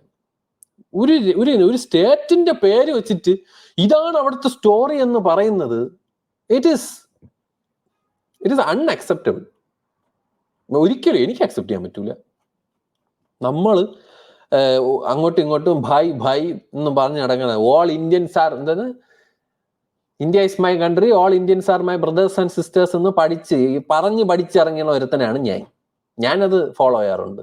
All Indians are my brothers and sisters എന്ന് വളരെ അഭിമാനപൂർവ്വം പ്രൗഡുമായിട്ട് പറയുന്ന ഒരുത്തനാണ്. പക്ഷെ നിങ്ങളിൽ എത്ര പേര് അത് ചെയ്യുന്നുണ്ട്? ഇന്നും ഞാൻ എന്തെങ്കിലും ഗവൺമെന്റിനെ പറ്റി ഒരു ട്വീറ്റ് ഇട്ട് കഴിഞ്ഞാൽ താഴെ വന്ന് മലയാളികൾ പറയും ലവൈ സുഡാപ്പിയാണെന്ന്. നീയൊക്കെ പ്ലഗ് ചെയ്ത് ഓർമ്മയുണ്ടല്ലോ അല്ലേ? കൈ ഇങ്ങനെ നീണ്ടിങ്ങനെ വെച്ചിട്ട് India is my country, all Indians are my brothers and sisters എന്നൊക്കെ പറഞ്ഞത്, ഐ ലവ് മൈ കൺട്രി എന്നൊക്കെ പറഞ്ഞിട്ട് ഓർമ്മയുണ്ട? അറ്റ്ലീസ്റ്റ് ആ ഒരു ഫസ്റ്റ് വരിയെങ്കിലും ഒന്ന് വാർത്തിരി കേട്ടാ, നല്ലതാണ്. ഇടയ്ക്കിടയ്ക്കൊക്കെ ഒന്ന് പറയണത് നല്ലതാണ്. സത്യം പറഞ്ഞാൽ ഇപ്പോഴത്തെ പണ്ട് മറ്റേ തിയേറ്ററിൽ എല്ലാത്തിനും നാഷണൽ ആന്തത്തിന് എണീച്ച് നിർത്തൂലേ, അതിനേം കാട്ടിയും നല്ലത് ഏതെങ്കിലും ഒരു പരേഡിൽ വെച്ച് എല്ലാ ഇന്ത്യക്കാരന്മാരെ നിർത്തിയെത്തിട്ട് കൈ ഇങ്ങനെ മറ്റേ മറ്റേ 1 arm ഡിസ്റ്റൻസിൽ ഇങ്ങനെ വെച്ചിട്ട് ഈ പ്ലഡ്ജ് പറയിപ്പിക്കണം. അപ്പൊ അത്യാവശ്യം എല്ലാ എണ്ണത്തിനും ഇടയ്ക്കിടയ്ക്ക് അത് ചെയ്ത് കഴിഞ്ഞാല് വല്ല റിപ്പബ്ലിക് ഡേക്കോ ഓഗസ്റ്റ് നമ്മുടെ ഇൻഡിപെൻഡൻസ് ഡേക്കോ എല്ലാവരും ഈ ഒരു പ്ലഡ്ജ് പറയുന്നത് നന്നായിരിക്കും. നമുക്ക് അല്ലെങ്കിൽ മറന്നുകൂടെ? നമ്മളൊക്കെ നമ്മളൊക്കെ മറ്റേത് വരും, സെഗ്രിഗേഷനും ഡിസ്ക്രിമിനേഷനും മറ്റേ റേസിസം ഒക്കെ വരും. ഞാൻ പറഞ്ഞ മലയാളികളുടെ ഇടയിലുണ്ട് ഇപ്പോഴും വർഗീയത പറയണവന്മാര്. ഒന്ന് ആലോചിക്കാണ് എന്തുവെന്ന് പറഞ്ഞു. എന്തിനാണ് അവൻ വർഗീയത പറയണത്? മതത്തിന്റെ പേരിൽ, അല്ലെങ്കിൽ ചിലവന്മാര് കാസ്റ്റിന്റെ പേരിൽ. വൈ വൈ വൈ വൈ എന്തിന്? അതാണ് എനിക്ക് ഈ ഒരു സെഗ്രിഗേഷൻ ഒട്ടും ഇഷ്ടമല്ല. എനിക്ക് ആ ഒരു നോർത്ത് സൗത്ത് ആ പരിപാടി I just can't. It's very very very wrong. So yeah, അപ്പൊ അങ്ങനെയൊക്കെ കുറെ കോമഡി ഉണ്ടേ. ഈ ദുബായിൽ വന്നിരുമ്പോഴും നമുക്കത് കട്ടയ്ക്ക് ഫീൽ അടിക്കും. ചിലവന്മാരൊക്കെ വന്നിട്ട് ഈ നോർത്ത് ഇന്ത്യക്കാരൊക്കെ man you have an accent, it shows എന്ന് പറയും. അവന് ഒരു ആക്സെന്റ് ഉണ്ട് കേട്ടാ. അവൻ മറ്റേ ബ്രിട്ടീഷ് ആക്സെന്റിലാണ് അവൻ പറഞ്ഞിരുന്നെങ്കിൽ നമുക്ക് കേട്ടോണ്ടിരിക്കണം, നമ്മളും ഇങ്ങനെ യെസ് യു ആർ റൈറ്റ് എന്ന് നമുക്ക് പറയാൻ പറ്റും. അവനൊരു ആക്സെന്റ് ഉണ്ട്, എന്നിട്ടാണ് അവൻ നമ്മളെ ആക്കുന്നത്. അപ്പൊ അങ്ങനെയൊക്കെ വിറ്റാണ്, നാട്ടുകാരൊക്കെ കോമഡിയാണ്, അതിൽ പറഞ്ഞ കാര്യമൊന്നുമില്ല. അപ്പൊ അങ്ങനെയൊക്കെയാണടേ വിറ്റ് എനിക്ക്. അപ്പൊ ഞാൻ ഇങ്ങനെ റാൻഡം ആയിട്ട് ഇതുപോലെ മനസ്സിൽ തോന്നുന്ന കാര്യങ്ങൾ സംസാരിക്കുക എന്നുള്ള ഒരു സംഭവത്തിലാണ്. ഇപ്പൊ നമുക്കിപ്പം ഞാനിപ്പോ ഏറ്റവും കൂടുതൽ കേട്ടോണ്ടിരിക്കുന്ന ഒരു സംഭവമാണ് പെയ്ഡ് പ്രൊമോഷൻ. നമ്മൾ മറ്റേ സിനിമ നിരൂപണം ചെയ്യണത് പെയ്ഡ് പ്രൊമോഷനാണ്. എടേ അങ്ങനെ പറയണവന്മാരുടെ അടുത്ത് എനിക്ക് ഒന്നും പറയാനില്ലടേ.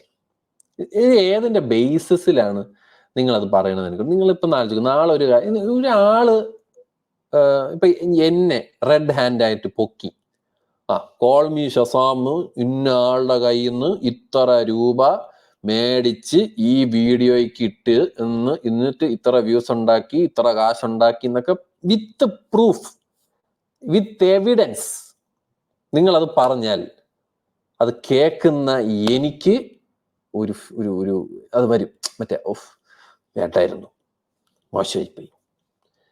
ഇവിടെ ചെയ്യാത്ത നിങ്ങളൊന്ന് ആലോചിക്കണം. നാളെ ഞാൻ ഞാൻ വെറുതെ റാൻഡായിട്ട് മറ്റേ ഉണ്ടല്ലേ ആ യൂട്യൂബ് ഇരിക്കണവൻ, അപ്പൊ ഒരുത്തനെ കൊന്നിട്ടാണ് അവൻ അവിടെ ഇരിക്കണെന്ന് പറയും. അപ്പം മറ്റവൻ എന്തോന്നു തോന്നിയ സംഭവം, ഞാൻ ആരെ കൊന്നു, ഇവൻ ഏത് എവിഡൻസിന്റെ ഇത് വെച്ചിട്ടാണ് ഞാൻ അവനെ കൊന്നു പറയണെന്ന് നിങ്ങൾ ചോദിക്കൂലേ? നിങ്ങൾക്ക് പൊള്ളൂലേ? അങ്ങനെ ഇല്ലാത്ത കാര്യം പറയണെന്നൊക്കെ പൊള്ളി പറയില്ല. അത് തന്നെയാണ് നമ്മൾ പറയുന്നത്. മനസ്സിലായില്ലേ? ഞാനും മനുഷ്യനാണ്, മറ്റേ പറയണവന് ബോധമില്ല, അത് വേറെ കേസ്. പക്ഷെ എനിക്കത് കേൾക്കുമ്പോൾ പൊള്ളൂടെ. എനിക്ക് ഏറ്റവും ഇതായിട്ട് പറയാം, എനിക്ക് ഇല്ലാത്ത കാര്യം ഞാൻ ചെയ്തു എന്ന് പറയുന്നത് എനിക്ക് ഇഷ്ടമല്ല. I don't like that. ഞാൻ ചെയ്തൊരു കാര്യം നിങ്ങൾ പറഞ്ഞു, ഞാൻ കേൾക്കാൻ അർഹതനാണ്, പിന്നെന്ത്, ഞാൻ ചെയ്തു തെറ്റ് തന്നെ സംഭവിച്ചു. അത് ഞാൻ ചെയ്യാത്ത അതാണ് എനിക്ക് ചൊറിഞ്ഞു പറഞ്ഞത്. നേരെ ഒരുത്തൻ വന്നിരുന്ന് പറയണത് അവൻ പൈസ മേടിച്ചിട്ടായിരിക്കും ഇല്ലേ അവൻ ചെയ്യണേ, അവൻ ഇങ്ങനെ പറയാണ്. വലിയ സ്ട്രീമറാണ് അവൻ. അപ്പൊ അതാണ് പറഞ്ഞാൽ പറഞ്ഞിട്ട് കാര്യമൊന്നുമില്ല. പക്ഷെ കേൾക്കുമ്പോ എനിക്ക് സത്യം പറഞ്ഞ് ചൊറിഞ്ഞു വരും കേട്ടോ. അപ്പൊ ഉള്ള കാര്യം പറയാമല്ലോ. അത് നിങ്ങൾ ഏതൊരു സാധനവും ചെയ്യാതെ നിന്നിട്ട് ചെയ്തെന്ന് പറയുമ്പോൾ വരുന്നൊരു ദേഷ്യം മാത്രമാണ്. അപ്പൊ ഞാൻ എനിക്ക് അതിന്റെ ആവശ്യമില്ല. നമ്മള് എൻ്റെ ലൈഫിൽ ഞാൻ പണ്ടേ ചെയ്തുകൊണ്ടിരിക്കുന്ന ഒരു പരിപാടിയാണ് സിനിമകൾ കാണുക എന്ന് പറയുന്നത്. അത് ഇറങ്ങുന്ന പടങ്ങൾ ആ ഒരു ഫസ്റ്റ് ഡേ തന്നെ കാണാൻ ശ്രമിക്കുന്ന, കോളേജും ക്ലാസ്സും ഒക്കെ കട്ട് ചെയ്ത് സിനിമകൾ കണ്ട് ഇതുണ്ട്. ധൂമൊക്കെ സ്കൂളിൽ നിന്ന് മറ്റേ മാസ് ബങ്ക കടിച്ചിട്ടാണ് പോയി കണ്ടത് ഫസ്റ്റ് ഡേ, ഋത്തിക് റോഷന്റെ ധൂം 2. അപ്പൊ അന്ന് തൊട്ടേ ഇതൊരു ഭ്രാന്താണ്. ഈ സിനിമ എന്ന് പറയുന്ന ഒരു പാഷനും സിനിമ എന്ന് പറയുന്ന ഒരു ഒരു ഒരു ഒരു ഒരു ഒരു പാഷൻ, ഒരു വലിയൊരു വട്ടാണ് എനിക്ക്. അഭിനയിക്കണമെന്ന് ആഗ്രഹമുണ്ട്, ഡയറക്റ്റ് ചെയ്യണമെന്ന് ആഗ്രഹമുണ്ട്. അപ്പൊ അതൊക്കെ പഠിക്കണം, അതിനെപ്പറ്റി ഒരുപാട് അറിയണമെന്ന് ഇങ്ങനെ ഭയങ്കര കൊതിയോടെ നടക്കുന്ന ഒരു വ്യക്തിയാണ്. അപ്പം പുതിയ സിനിമകൾ വരുമ്പോൾ ആ പുതിയ സിനിമ കാണുമ്പോൾ നമുക്ക് അത് എങ്ങനെയാണ് അത് എക്സിക്യൂട്ട് ചെയ്തത്, അത് എങ്ങനെയായിരിക്കും എന്നൊക്കെ അറിയാനുള്ള ഒരു ഭയങ്കര ഒരു ക്യൂരിയോസിറ്റി എനിക്കുണ്ട്. അപ്പൊ ആ ക്യൂരിയോസിറ്റിയെ ഞാൻ എൻ്റെ ചാനൽ വഴി കൂടെ, അല്ലെങ്കിൽ നമുക്കൊരു ഒരു നോൺ ഫേസ് ആയതുകൊണ്ട് ഞാൻ അത് ഇടുന്നു. എൻ്റെ ആ ഒരു നോൺ ഫേസ് ആയതുകൊണ്ടാണോ, എൻ്റെ പ്രസന്റേഷൻ സ്കില്ല് കൊണ്ടാണോ, ചില ആൾക്കാർക്ക് അത് കണക്ട് ആവുന്നത് കൊണ്ടാണോ, അവർക്ക് ഇഷ്ടമാണ് ആ വീഡിയോസ് കാണാനാണെങ്കിൽ അവർ വെയിറ്റ് ചെയ്യാറുണ്ട് നമ്മളൊരു സിനിമയെ പറ്റി പറയുന്ന ഒപ്പീനിയൻ കേൾക്കാൻ. Let them do that. ഞാൻ പറയാം, അത് ഒരിക്കലും എനിക്ക് അതിനൊരു മോണിറ്ററി ബെനിഫിറ്റ് ആക്കണമായിരുന്നെങ്കിൽ ഞാനിപ്പം ഒരു 2 കോടി രൂപയുടെ മാൻഷനിൽ ഇരുന്നേനെ. എന്നാ ആലോചിച്ച് നോക്കിയിട്ടുണ്ടോ?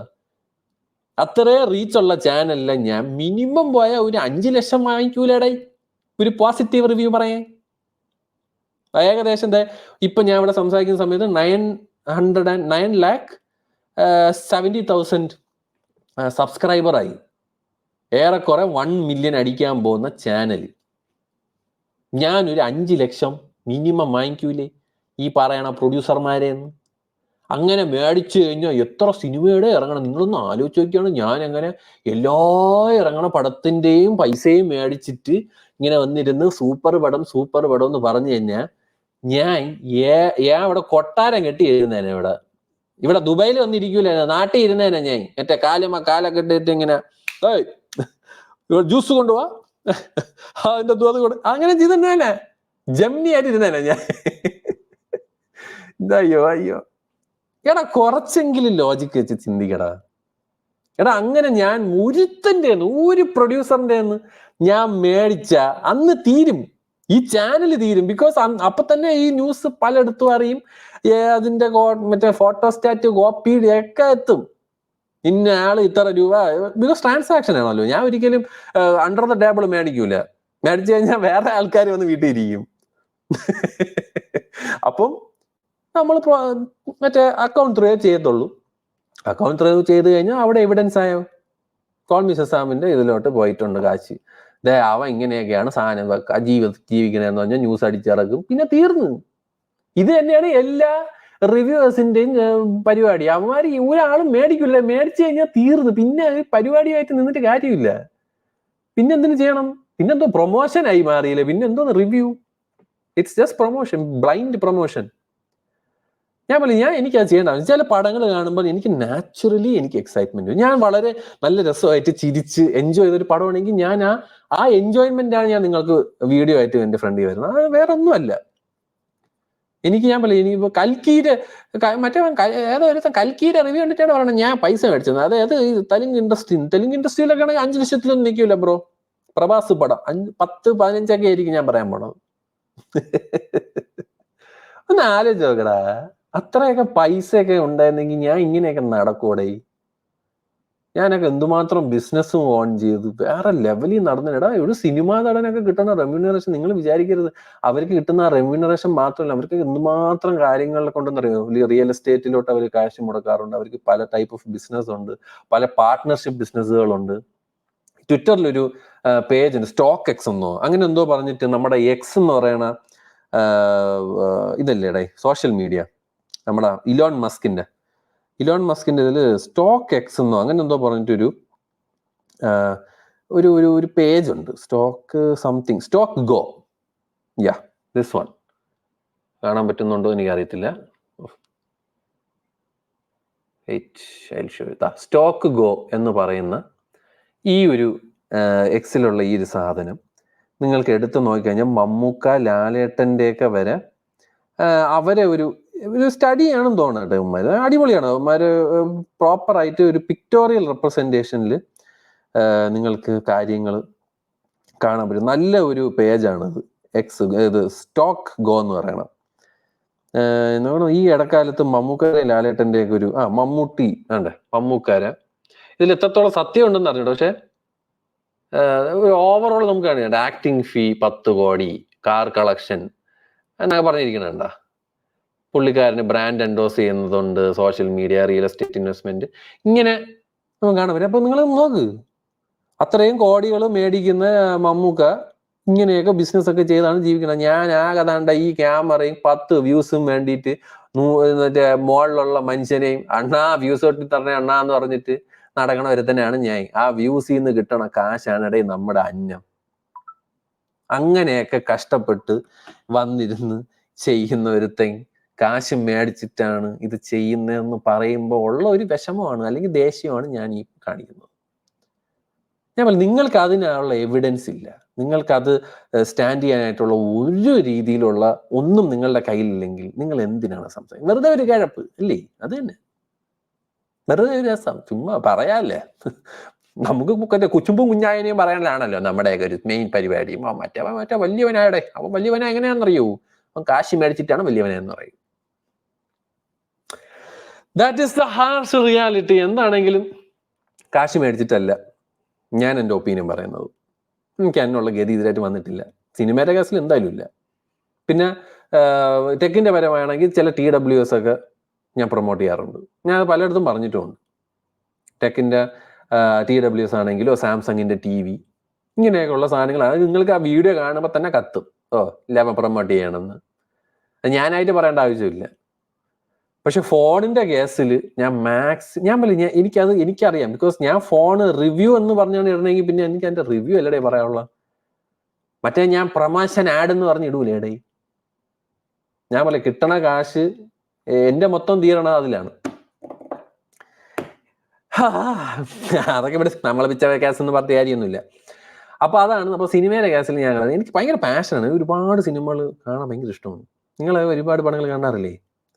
നിങ്ങൾ കുറച്ച് കാണുന്നു, ഞാൻ കൂടുതൽ കാണുന്നു. എനിക്ക് പിന്നെ ഏത് ലാംഗ്വേജും ഞാൻ കാണും. അതല്ലെങ്കിൽ നമുക്ക് സ്പാനിഷ്, ഇറ്റാലിയൻ, കൊറിയൻ, എന്തും നമ്മളെന്തും എടുക്കും. രസമുള്ള പടമാണെന്ന് എവിടെന്നെങ്കിലൊക്കെ കേട്ട് കഴിഞ്ഞാൽ അത് കാണാൻ ശ്രമിക്കുന്ന ഒരു വ്യക്തിയാണ് ഞാൻ. അല്ല, എനിക്ക് ഭയങ്കര ഇഷ്ടമാണ്. അതിങ്ങനെ കണ്ടുകൊണ്ടിരിക്കുക, അതിങ്ങനെ അതിനെപ്പറ്റി അറിയുക, പഠിച്ചുകൊണ്ടിരിക്കുക, അത് ഭയങ്കര ഒരു രസകരമായിട്ടുള്ളൊരു കാര്യമാണ്. അപ്പൊ അതാണ്. അപ്പോൾ this is like a very introductory to the podcast, ladies and gentlemen. Because ഞാനിങ്ങനെ വളരെ റാൻസം ആയിട്ടുള്ള കാര്യങ്ങളാണ് ഇവിടെ പറയാൻ പോകുന്നത്. ഇന്നിപ്പോൾ ടെക്കിനെ പറ്റി നമ്മളൊന്നും പറഞ്ഞില്ല. ടെക്കിനെ പറ്റി ഞാൻ ജസ്റ്റ് ഒന്ന് ഒരു ഇനിഷ്യലി നമ്മുടെ ഒരു പഴയ നൊസ്റ്റാൾജിയ കാര്യങ്ങളൊക്കെയാണല്ലേ പറഞ്ഞത്. ഇപ്പോൾ ഫോർ എക്സാമ്പിൾ ഞാൻ നേരത്തെ പറഞ്ഞത് സാംസങ്ങിൻ്റെ സാംസങ് ഒരു ലെജൻഡറി കമ്പനിയാണ്. സാംസങ്ങിന് ആ ഒരു ലെജൻഡറി വാല്യൂ നിങ്ങൾ എല്ലാവരും കൊടുക്കണം. അവിടെ നിങ്ങൾ ഈ ആപ്പിളിൻ്റെ ക്വാളിറ്റിയും ആപ്പിളിൻ്റെ പ്രസ്റ്റീജിനെയും പകുതി കടിച്ച ആപ്പിൾ മിറർ സെൽഫി എടുത്ത് കാണിക്കുന്നതിനെയൊക്കെ കാട്ടിലും വളരെ പ്രൗഡായിട്ടും വളരെ ലെജൻഡറി ആയിട്ടും നിങ്ങൾ കാണേണ്ട ഒരു കമ്പനിയാണ് സാംസങ്. സാംസങ് ഒക്കെ എന്നും അറിയൂടെ മൊബൈൽ ഫിലിം ഇപ്പൊ ഒരു ഫീൽഡിലോട്ട് ഇറങ്ങിയിട്ട് എത്ര വർഷമായെന്നറിയൂ. അവരിന്നും നിങ്ങളുടെ മുന്നിലുണ്ടെങ്കിൽ അത് അവന്മാരെ കഴിവാണ്. ദാറ്റ് ഷോസ് സാംസങ്ങിന്റെ ക്വാളിറ്റി. എനിക്കത് എടുത്തു പറയണമെന്ന്. ഞാൻ എല്ലാവരും വന്ന് ഈ സാംസങ്ങിനെയൊക്കെ ഞാനും പറയാറുണ്ട് എക്സിനോസ് എന്നൊക്കെ. സത്യമാണ്. എനിക്ക് അവർ എക്സിനോസ് എന്ന് പറഞ്ഞ ചിപ്സെറ്റ് എനിക്ക് personally I don't like it. I have very bad experience with Exynos chipset. അതുകൊണ്ടാണ് ഇപ്പൊ തന്നെ S24, S24 Plus ഞാൻ ഒരിക്കലും ആ ഫോൺ സജസ്റ്റ് ചെയ്യില്ല ഒരാൾക്ക്. ഇപ്പൊ തന്നെ ഞാൻ പറയാം, നിങ്ങളൊരു ജെന്യുവിൻ ആയിട്ടുള്ള യൂസേഴ്സിന്റെ അടുത്ത് നിങ്ങൾ ചോദിച്ചു നോക്കുക സാംസങ് S24ന്റെ അവസ്ഥയൊക്കെ എന്തിനാണെന്ന് ആഫ്റ്റർ 6 months. അപ്പൊ അവര് ചിലപ്പോൾ പറഞ്ഞു തരും. അത് ഒരുപക്ഷെ അവർക്ക് റിഫൈൻ ആവാൻ കേട്ടോ, ഇല്ലെന്നൊന്നും ഞാൻ പറയുന്നില്ല. പക്ഷെ ആ ഒരു ഈഗോ കളഞ്ഞിട്ട് സ്നാപ്ഡ്രാഗണുമായിട്ട് തന്നെ എന്താ പറയാ ഹോൾഡ് ഓൺ ആയിട്ട് അവർ ആ ഒരു സാധനം ചെയ്യണമെന്നാണ് ഞാൻ പറയുന്നത്. ബിക്കോസ് എന്തിനാണ് ഈ പറയണ എത്തിനാസ് ചെയ്യണത്, വെറുതെ വില കളയാനായിട്ട്. അപ്പം അതാണ് പറയുന്നത്. ഇപ്പൊ കഴിഞ്ഞ ദിവസം ഞാനൊരു റീൽ ഇങ്ങനെ കണ്ടായിരുന്നു. നമ്മുടെ സാംസങ് ഗാലക്സി S1 അതിൽ തന്നെ ആമോലെഡ് ഡിസ്പ്ലേ ഉണ്ടായിരുന്നു. സാംസങ് ഗാലക്സി S1 അന്ന് ആപ്പിള് മറ്റേതായിരുന്നു കേട്ടോ, LCD ഡിസ്പ്ലേ, റെറ്റിന ഡിസ്പ്ലേ എന്ന് പറഞ്ഞ സാധനം. പക്ഷെ സാംസങ് ആമോലെഡ് S1 കൊടുത്തു. അതൊക്കെ ആയിരുന്നല്ലേ സാംസങ്ങിന്റെ ഒരു തോട്ട് പ്രോസസ്. എല്ലാം ഹാർഡ്വെയറിൽ അവന്മാർ വേറെ ലെവലാണ്. Especially display. ഇപ്പൊ കഴിഞ്ഞ ദിവസം തന്നെ എക്സിൽ തന്നെ ഒരാൾക്ക് കുറച്ച് നാൾ മുന്നേ എൻ്റെ അടുത്ത് ഇങ്ങനെ പറഞ്ഞതുപോലെ അവന് സാംസങ്ങിന്റെ ഡിസ്പ്ലേ ഏതോ ഒരുത്തന്റെ പോസ്റ്റാണ് അവൻ ഇങ്ങനെ പറയണത്, സാംസങ്ങിന്റെ ഡിസ്പ്ലേ ആപ്പിൾ ഡിസ്പ്ലേ വെച്ച് നോക്കുമ്പോൾ പോരാന്ന്. ഞാൻ പേഴ്സണലി കേട്ടിട്ടുണ്ട് ഐഫോൺ യൂസേഴ്സ് എൻ്റെ അടുത്ത് പറയുന്നത് സാംസങ്ങിന്റെ ഡിസ്പ്ലേ കിടിലാണെന്ന്. അപ്പൊ എങ്ങനെയാണ് നിങ്ങൾ വന്നിട്ട് പറഞ്ഞു ഐഫോണിന്റെ ഡിസ്പ്ലേ സെറ്റപ്പ് ആണ്, അത് പ്രൊവൈഡ് ആണ് സാംസങ് ആണ്. എന്നിട്ട് ഇവന്മാര് ആപ്പിൾ അതിനടുത്ത് ചെറുതായിട്ടൊന്ന് ട്വീക്ക് ചെയ്യും, അത് വേറെ കേസ്. അവരേതായ രീതിയിൽ അതിനെ ഒന്ന് കുറച്ച് മാജിക് ഒക്കെ ഇട്ട് ഒരു കൊടുക്കും. പക്ഷെ end of the day screen കൊടുക്കുന്നത് സാംസങ്. അപ്പൊ അതാണ് സാംസങ് ഒരു അവര് ലെവൽ ഓഫ് ഇന്നോവേഷൻ എന്ന് പറയുന്നത് വേറെ ലെവലാണ് സത്യമായിട്ടും. ഇപ്പൊ ആപ്പിൾ ഒരു ടൈമിൽ ആപ്പിളും കിടലായിരുന്നുണ്ട്, ഇല്ല ഞാൻ പറയുന്നത് ആപ്പിളൊക്കെയാണ് ആദ്യത്തെ സിറി, മറ്റേ സാധനം സിറി 12 സിറി വിശ്വാസം എന്നൊക്കെ പറയുമ്പോൾ മറ്റേ പറഞ്ഞു അതൊക്കെ ഞാൻ അതായത് ഐഫോൺ 4S അതിനുശേഷം ടച്ച് ഐ ഡി കിട്ടിലും ടെക്കായിരുന്നു, ഫോഴ്സ് ടച്ച് അടിപൊളി സാധനമായിരുന്നു. ഫോഴ്സ് ടച്ച് പക്ഷെ അമ്മേരെ എടുത്ത് കളഞ്ഞു, എന്തിനാന്ന് എനിക്ക് മനസ്സിലായില്ല. എന്തായാലും ഫോഴ്സ് ടച്ച് എന്ന് പറഞ്ഞിട്ടൊരു പരിപാടിയാണ്, അത് പോയി. മറ്റേത് ഫേസ് ഐ ഡി അതിനുശേഷം നിന്ന്, ബിക്കോസ് വേറെ ഒന്നും ചെയ്യാനില്ല അതിൻ്റെ അകത്ത്. ബാക്കിയുള്ളവരൊക്കെ ഇപ്പൊ ചെയ്യുന്നതിന് ഇങ്ങനെ നമ്മളാണ് ഏറ്റവും ബെസ്റ്റ് എന്ന് പറഞ്ഞിട്ട് ഇറക്കുക എന്നുള്ളതാണ് ഇപ്പോഴത്തെ main agenda. Apple did it better, you know. നമ്മളാണ് ആദ്യത്തെ വിഡ്ജറ്റ്സ് കൊണ്ടുവന്നത്, നമ്മളാണ് ആദ്യത്തെ കളർ മാറ്റാൻ പറ്റുന്നത് ഐക്കൺസിൽ എന്നൊക്കെ പറഞ്ഞ് പരുത്തുന്നേ ഉള്ളൂ. ഇത് ഏറ്റുപിടിക്കാൻ ഫാൻസും ആൻഡ്രോയിഡിൽ ഉണ്ടായിരുന്നു കാണും. പക്ഷേ മക്കളെ ആപ്പ് ഉണ്ടാക്കി കഴിഞ്ഞതിന് അത് വേറെ ലെവലായിരിക്കും. അത് ഇവർ ഇംപ്ലിമെന്റ് ചെയ്യുന്നുണ്ടോ, അതിന്റെ അനിമേഷൻ കണ്ടു, അതിന്റെ ഒഴുക്ക് കണ്ടു എന്നൊക്കെ ചിലവരൊക്കെ അങ്ങനെയൊക്കെ സംസാരിക്കൂടാ. ഈ ആപ്പിളിന്റെ ഈ സാധനം ഉണ്ടല്ലോ, ഈ നമ്മളിങ്ങനെ തുറക്കുമ്പോഴും അടക്കുമ്പോഴും വരുന്ന ഒരു അനിമേഷന്റെ ഒരു ഒഴുക്ക്, എന്തേലും ഒഴുക്കടേ അനിമേഷൻ. നൈസ്, അനിമേഷൻ വേണം, പക്ഷെ ഞാൻ അതിന് ഇമ്പോർട്ടൻസ് കൊടുക്കാറില്ല. എനിക്കത് ആപ്പ് തുറക്കണ സമയത്ത് അത് വരണം എന്ന് മാത്രമേ എനിക്കുള്ളൂ. അതായത് ഞാൻ ആ സാധനം എടുക്കണ സമയത്ത് ലോഡായിട്ട് ഇരിക്കണം, പടയെന്ന് വരണം. എന്നെ മറ്റേ വെയിറ്റ് ചെയ്യിപ്പിക്കരുത്, പടം ലോഡ് ചെയ്യാൻ ഇത്ര സമയം, മറ്റത് ലോഡ് ചെയ്യാൻ, അത് പറ്റില്ല. അതില് നോക്കാം. എനിക്ക് ഈ അനിമേഷൻ, ഇതിന്റെ ഒഴുക്ക്, ചെറിയ മൈന്യൂട്ട് ഡീറ്റെയിൽസ്, എസിമെട്രി എന്നൊക്കെ പറഞ്ഞൊക്കെ ഇതൊക്കെ വരാനുണ്ട്. അതൊക്കെ അവരിഷ്ടമാണ് കേട്ടോ, അതൊക്കെ ഞാനൊന്നും ഇല്ലെന്ന് പറയുന്നില്ല. അതൊക്കെ ദാറ്റ്സ് ഓൾ ദെയർ വിഷസ്, അത് അവരുടെ ഇഷ്ടമാണ് ഗൈസ്. അപ്പം എനിക്ക് പക്ഷെ ഞാൻ അതിലൊന്നും കൊടുക്കാറില്ല, നോക്കാറില്ല. പിന്നെ ഇപ്പോഴും തന്നെ അടുത്ത ഈ വരാൻ പോകുന്ന ഐഫോൺ 16ലും 60 ഹെർട്സിന്റെ റിഫ്രഷ് റേറ്റ് ആണെന്നാണ് ഗൈസ് പറയുന്നത്. എടാ എങ്ങനെയാടാ അവര് മറ്റേ പിടിവാശിയാണ്. പ്രോ ഫോണുകളിലെ 120 ഹെർട്സ് പ്രോ മോഷൻ കൊടുക്കുകയുള്ളൂ, ബാക്കിയുള്ളവന്മാരില്ല. അപ്പൊ ഇനി നമ്മൾ ഏതൊക്കെ കമ്പനി വന്നാലും ശരി നമ്മൾ കൊടുക്കൂല. ഈ എന്തിനാണ് വാശിയും പിടിച്ചിട്ട് എന്തിനാണ് എനിക്ക് ഇതൊക്കെയാണ് ചിരി പറഞ്ഞത്. ഇപ്പൊ തന്നെ പറഞ്ഞത് നമ്മൾ ഒരുപാട് ബേസിക് കാര്യങ്ങൾ iOS 18 വരുന്നത്. ഞാൻ എൻ്റെ ഒരു വീഡിയോ കോൾ മീ ഷസാം മനസ്സിലായിരുന്നു. ബേസിക് ആയിട്ടുള്ള ചില സാധനങ്ങൾ ഈ 2024 ഐഫോൺ കൊടുക്കുന്നത്. ഗെയിമിംഗ് മോഡ്, ഈ ഫോൺ വിളിക്കുന്ന സമയത്ത് സൈഡിൽ പെട്ടെന്ന് വിളിക്കാൻ പറ്റാൻ വേണ്ടിയിട്ടുള്ള ഒരു ബട്ടൺ, അങ്ങനെയൊക്കെ ഒരുപാട് കാര്യങ്ങൾ ഇതിലിപ്പോൾ പുതിയതായിട്ട് വന്നിട്ട്. ഇതൊക്കെ പണ്ട് തൊട്ടേ ആൻഡ്രോയിഡിലുള്ള കാര്യവും. മറ്റത് സെൻഡ് ലെറ്റർ, ഒരാൾക്ക് നമുക്ക് സമയം ഇതൊക്കെ വെച്ച് ഇന്ന ദിവസം ഇന്ന സമയത്ത് മെസ്സേജ് പോകണം. അത് ഐഫോൺ ടു ഐഫോൺ ഇപ്പൊ തൽക്കാലം ഉള്ളുവെങ്കിലും ആ ഒരു സാധനം ഇപ്പൊ വന്നില്ലേ. ഇതൊക്കെ പണ്ട് തൊട്ടേ ആ ആൻഡ്രോയിഡിലുള്ള സാധനങ്ങളാണ്. ബേസിക് ആയിട്ടുള്ള റിഫൈൻമെന്റ്. പിന്നെ ഇനിയിപ്പം മെയിനായിട്ട് ഇനി വേണ്ടതെന്ന് പറഞ്ഞാൽ മറ്റേ ഒറ്റയടിക്ക് എല്ലാം കൂടെ കളയണ ഒരു പരിപാടി ഉണ്ടല്ലോ, അതും കൂടെ വരണം. നമുക്കിപ്പോൾ ഓരോന്ന് ഇങ്ങനെ എടുത്ത് കളയണം. ഈ ഓരോന്ന് ഇങ്ങനെ എടുത്ത് കളയണേക്കാട്ടില് മറ്റേ ആൻഡ്രോയിഡിലൊക്കെ ആണെങ്കിൽ ഒരു ഇത് വെച്ചിട്ട് ഇറൈസ് ഓൾ കൊടുത്തു കഴിഞ്ഞാൽ റാമിലുള്ള സാധനം ഒന്ന് ഒഴിഞ്ഞു കിട്ടും. അതൊക്കെയാണ് എൻ്റെ കമ്പനി. ഞാൻ പറഞ്ഞു എനിക്ക് വിരോധവും മറ്റേ അതിനെ ആപ്പിൾ പിടിച്ച് കടിച്ചിട്ടൊന്നുമില്ല. ഞാൻ ആപ്പിൾ ഇടയ്ക്കിടയ്ക്ക് വാങ്ങിച്ച് കടിക്കാറുണ്ടെന്നേ ഉള്ളൂ, അല്ലാതെ ഞാൻ കടിച്ചിട്ടില്ല. അപ്പൊ അതൊക്കെയാണ് എനിക്കിവിടെ പറയാനുള്ളത്. എനിക്ക് ഐഫോണൊന്നുമായിട്ട് ഒരു വിഷയമില്ല. I like to use every phones. ഇപ്പൊ ഒരുപാട് പേര് എൻ്റെ അടുത്ത് ചോദിക്കാറുണ്ട്, ബ്രോ ഏത് ഫോണാണ് ബ്രോ യൂസ് ചെയ്യുന്നത്, ബ്രോവിൻ്റെ ഫോണായിരിക്കണമല്ലോ ആ ഫോൺ മേടിച്ച് കഴിഞ്ഞ സെറ്റ്. ഞാൻ ഓരോ ദിവസവും ഓരോ ഫോൺ മേടിക്കും. ഇപ്പൊ താണ്ടെ വിവോ ആണ് യൂസ് ചെയ്യണം. പക്ഷെ എനിക്ക് വിവോയുടെ സോഫ്റ്റ്വെയർ അപ്ഡേറ്റ് ഇന്റെ പൊന്നോ, സോഫ്റ്റ്വെയർ പോലെ ഒരു കൂറ software, origin OS, China company, ചൈനയിലാണ് അത്, Chinese origin OS. Fun touch പിന്നെയും ബെറ്റർ ആണെന്ന് ഫീൽ ചെയ്യുന്നുണ്ട്. സോ എനിക്കിങ്ങനെ, ഞാൻ എല്ലാ ഫോണുകളും യൂസ് ചെയ്ത് മാറ്റി യൂസ് ചെയ്യുന്ന വ്യക്തിയാണ്. ഇപ്പൊ എൻ്റെ ഷവമി CV ഉണ്ട്. Xiaomi CV is A very nice phone. ആ ഒരു പ്രൈസ് റേഞ്ചിൽ എനിക്ക് വളരെ ജെന്യുവിൻലി എനിക്ക് ഇഷ്ടപ്പെട്ട ഒരു ഫോണാണ്. അതുപോലെ പോക്കോ F6, ഇങ്ങനെയൊക്കെ ഓരോ പുതിയ ഫോൺ വരുമ്പോൾ അത് എടുക്കും, അത് ഇത് അപ്പൊ തട്ടും. അങ്ങനെ ഫോൺ യൂസ് ചെയ്യുന്ന ഒരുത്തരാണ് ഞാൻ. ഞാൻ സത്യം പറഞ്ഞാൽ ഈ ഇടക്കാലത്ത് എനിക്ക് ഫോൺ വിറ്റപ്പ് വിഷമം തോന്നി ഒരേ ഒരു ഫോൺ OnePlus ഓപ്പൺ ആണ്.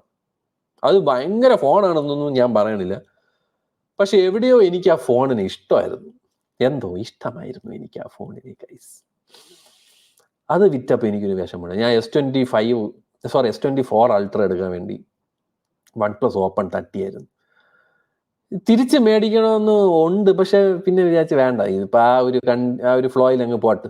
പുതിയ ഫോണുകൾ മേടിച്ച് യൂസ് ചെയ്ത്, അടുത്ത് ഇങ്ങനെ മേടിച്ച് യൂസ് ചെയ്ത് അങ്ങനെ പോകാൻ. ബിക്കോസ് എന്റെ മനസ്സിൽ ഭയങ്കര തട്ടിയ ഒരു ഫോൺ OnePlus ഓപ്പൺ ആണ്. ബിക്കോസ് അതിൽ ഫ്രണ്ട് സ്ക്രീനിൽ തന്നെ, ഡിസ്പ്ലേ തന്നെ നമുക്ക് കാര്യങ്ങളൊക്കെ ചെയ്ത് പോവാം.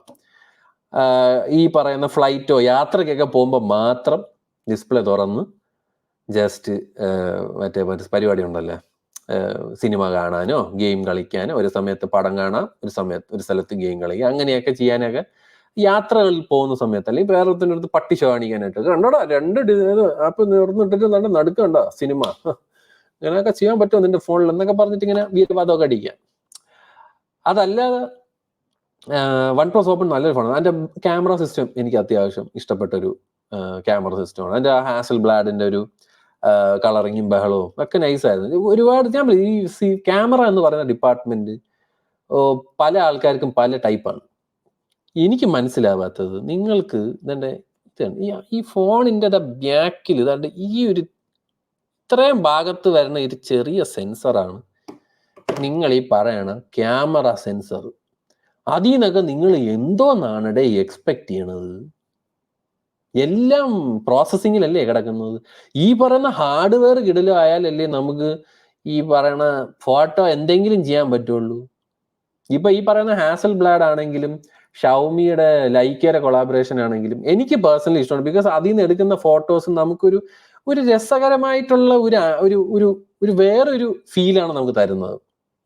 നമുക്കൊരു സാംസങ്ങിൽ നിന്നോ അല്ലെങ്കിൽ നമുക്കൊരു ഐഫോണിൽ നിന്നോ എടുക്കുന്ന ഫോട്ടോയിൽ നിന്നും മാറി ഇപ്പോൾ ഓപ്പോ ഷവമി 14 Ultra, ഈ വിവോ X100 Ultra, ഈ വിവോ X100 Ultra ഒക്കെ എടുക്കുന്ന ഫോട്ടോ നമുക്കൊരു DSLR ക്വാളിറ്റി അവന്മാർ ആ ഒരു 1 inch സെൻസറിൽ തരുന്നുണ്ടെങ്കിൽ അതിനെ അപ്രിഷിയേറ്റ് ചെയ്യണം.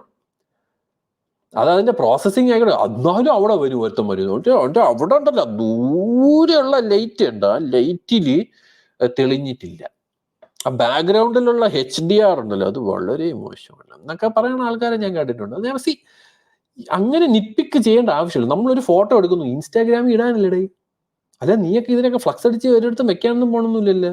അല്ലെങ്കിൽ നിങ്ങളൊക്കെ ഏതെങ്കിലും കല്യാണ ആൽബം അടിക്കാൻ പോണ ഈ പറയുന്ന ഫോട്ടോ ഒക്കെ എടുത്തിട്ട്? ഇല്ലല്ലോ. നമ്മളൊരു മോമെന്റ് ക്യാപ്ചർ ചെയ്യാൻ വേണ്ടിയിട്ടല്ലേ ഇതൊക്കെ എടുക്കുന്നത്. നമ്മുടെ ഒരു ഫസ്റ്റ് ഫാമിലി ഗെറ്റ് ടുഗെദറിന് പോകുന്ന സമയത്ത്, നമുക്ക് ട്രാവൽ ചെയ്യുന്ന സമയത്ത്, ആ സമയത്തൊക്കെ നല്ല രസമായിട്ട് നമ്മൾ എന്താണ് കാണുന്നത്, നമ്മുടെ കണ്ണുകൊണ്ട് നമ്മൾ എന്ത് കാണുന്നു നമുക്കത് ഒപ്പിയെടുക്കുക എന്നുള്ളതാണ് നമ്മൾ ഈ ഒരു ഫോൺ ക്യാമറയും. ഒരു ക്യാമറ, ഒരു പ്രൊഫഷണൽ DSLR ക്യാമറയിൽ ഒരാൾ ജീവിക്കും അത് വെച്ച്. അയാൾ fashion photography, wild life photography, wedding photography, event photography എന്നൊക്കെ പറഞ്ഞ് it is A source of income. അതിന് നമ്മൾ അത്രയും ലക്ഷം രൂപ എടുത്തിട്ട് ഒരു വലിയ ക്യാമറ മേടിക്കുന്നു, വലിയ മറ്റേ CMOS സെൻസറൊക്കെ വെച്ചിട്ടൊക്കെ നമ്മൾ ഫോട്ടോകൾ എടുക്കുന്നു. ഇതെന്ന് പറയുന്നത് നമ്മുടെ മെമ്മറീസ് ക്യാപ്ചർ ചെയ്യാൻ വേണ്ടിയിട്ടല്ലേ നമ്മൾ ഫോൺ വെച്ച് ക്യാമറ യൂസ് ചെയ്യുന്നത്. അവിടെ ഏറ്റവും ബെസ്റ്റ് ആരാണ്, എന്തിനാണ് ആ ഏറ്റവും ബെസ്റ്റ് നിങ്ങൾ അറിഞ്ഞിട്ട് എന്ത് ചെയ്യാനാണ്? അതാണ് എന്റെ ചോദ്യം. C that's all my question. നമുക്ക് ആ ഒരു കോമ്പറ്റീഷന്റെ ആവശ്യമില്ല. ഇപ്പൊ സാംസങ്ങിൽ എടുക്കുന്ന ഫോട്ടോയും എനിക്ക് ഇതിൽ നിന്ന് എടുക്കുന്ന ഫോട്ടോയും നിങ്ങൾ എൻ്റെ ചോദിച്ചു കഴിഞ്ഞാൽ എനിക്ക് ഈ ഫോണിൽ നിന്ന് എടുക്കുന്ന ഫോട്ടോസ് ആണ് ഇഷ്ടം. ഈ പറയുന്ന X100 Ultra വെച്ച് എടുക്കുന്ന ഫോട്ടോസ് ആണ് എനിക്ക് പേഴ്സണലി എനിക്കിഷ്ടം. ബിക്കോസ് കാണാനൊരു രസമാണ്. ഞാനാണ് ആ ഫോട്ടോ എടുത്തതെന്ന് ഞാൻ 2 പ്രാവശ്യം ചിന്തിച്ചു. അതിന്റെ സൂം കേപ്പബിലിറ്റീസ് ഒക്കെ 3.2x 10x വെച്ച് ഫോട്ടോ ഒക്കെ എടുത്തു കഴിഞ്ഞാൽ നല്ല ക്വാളിറ്റിയിൽ നമുക്ക് സാധനം കിട്ടും.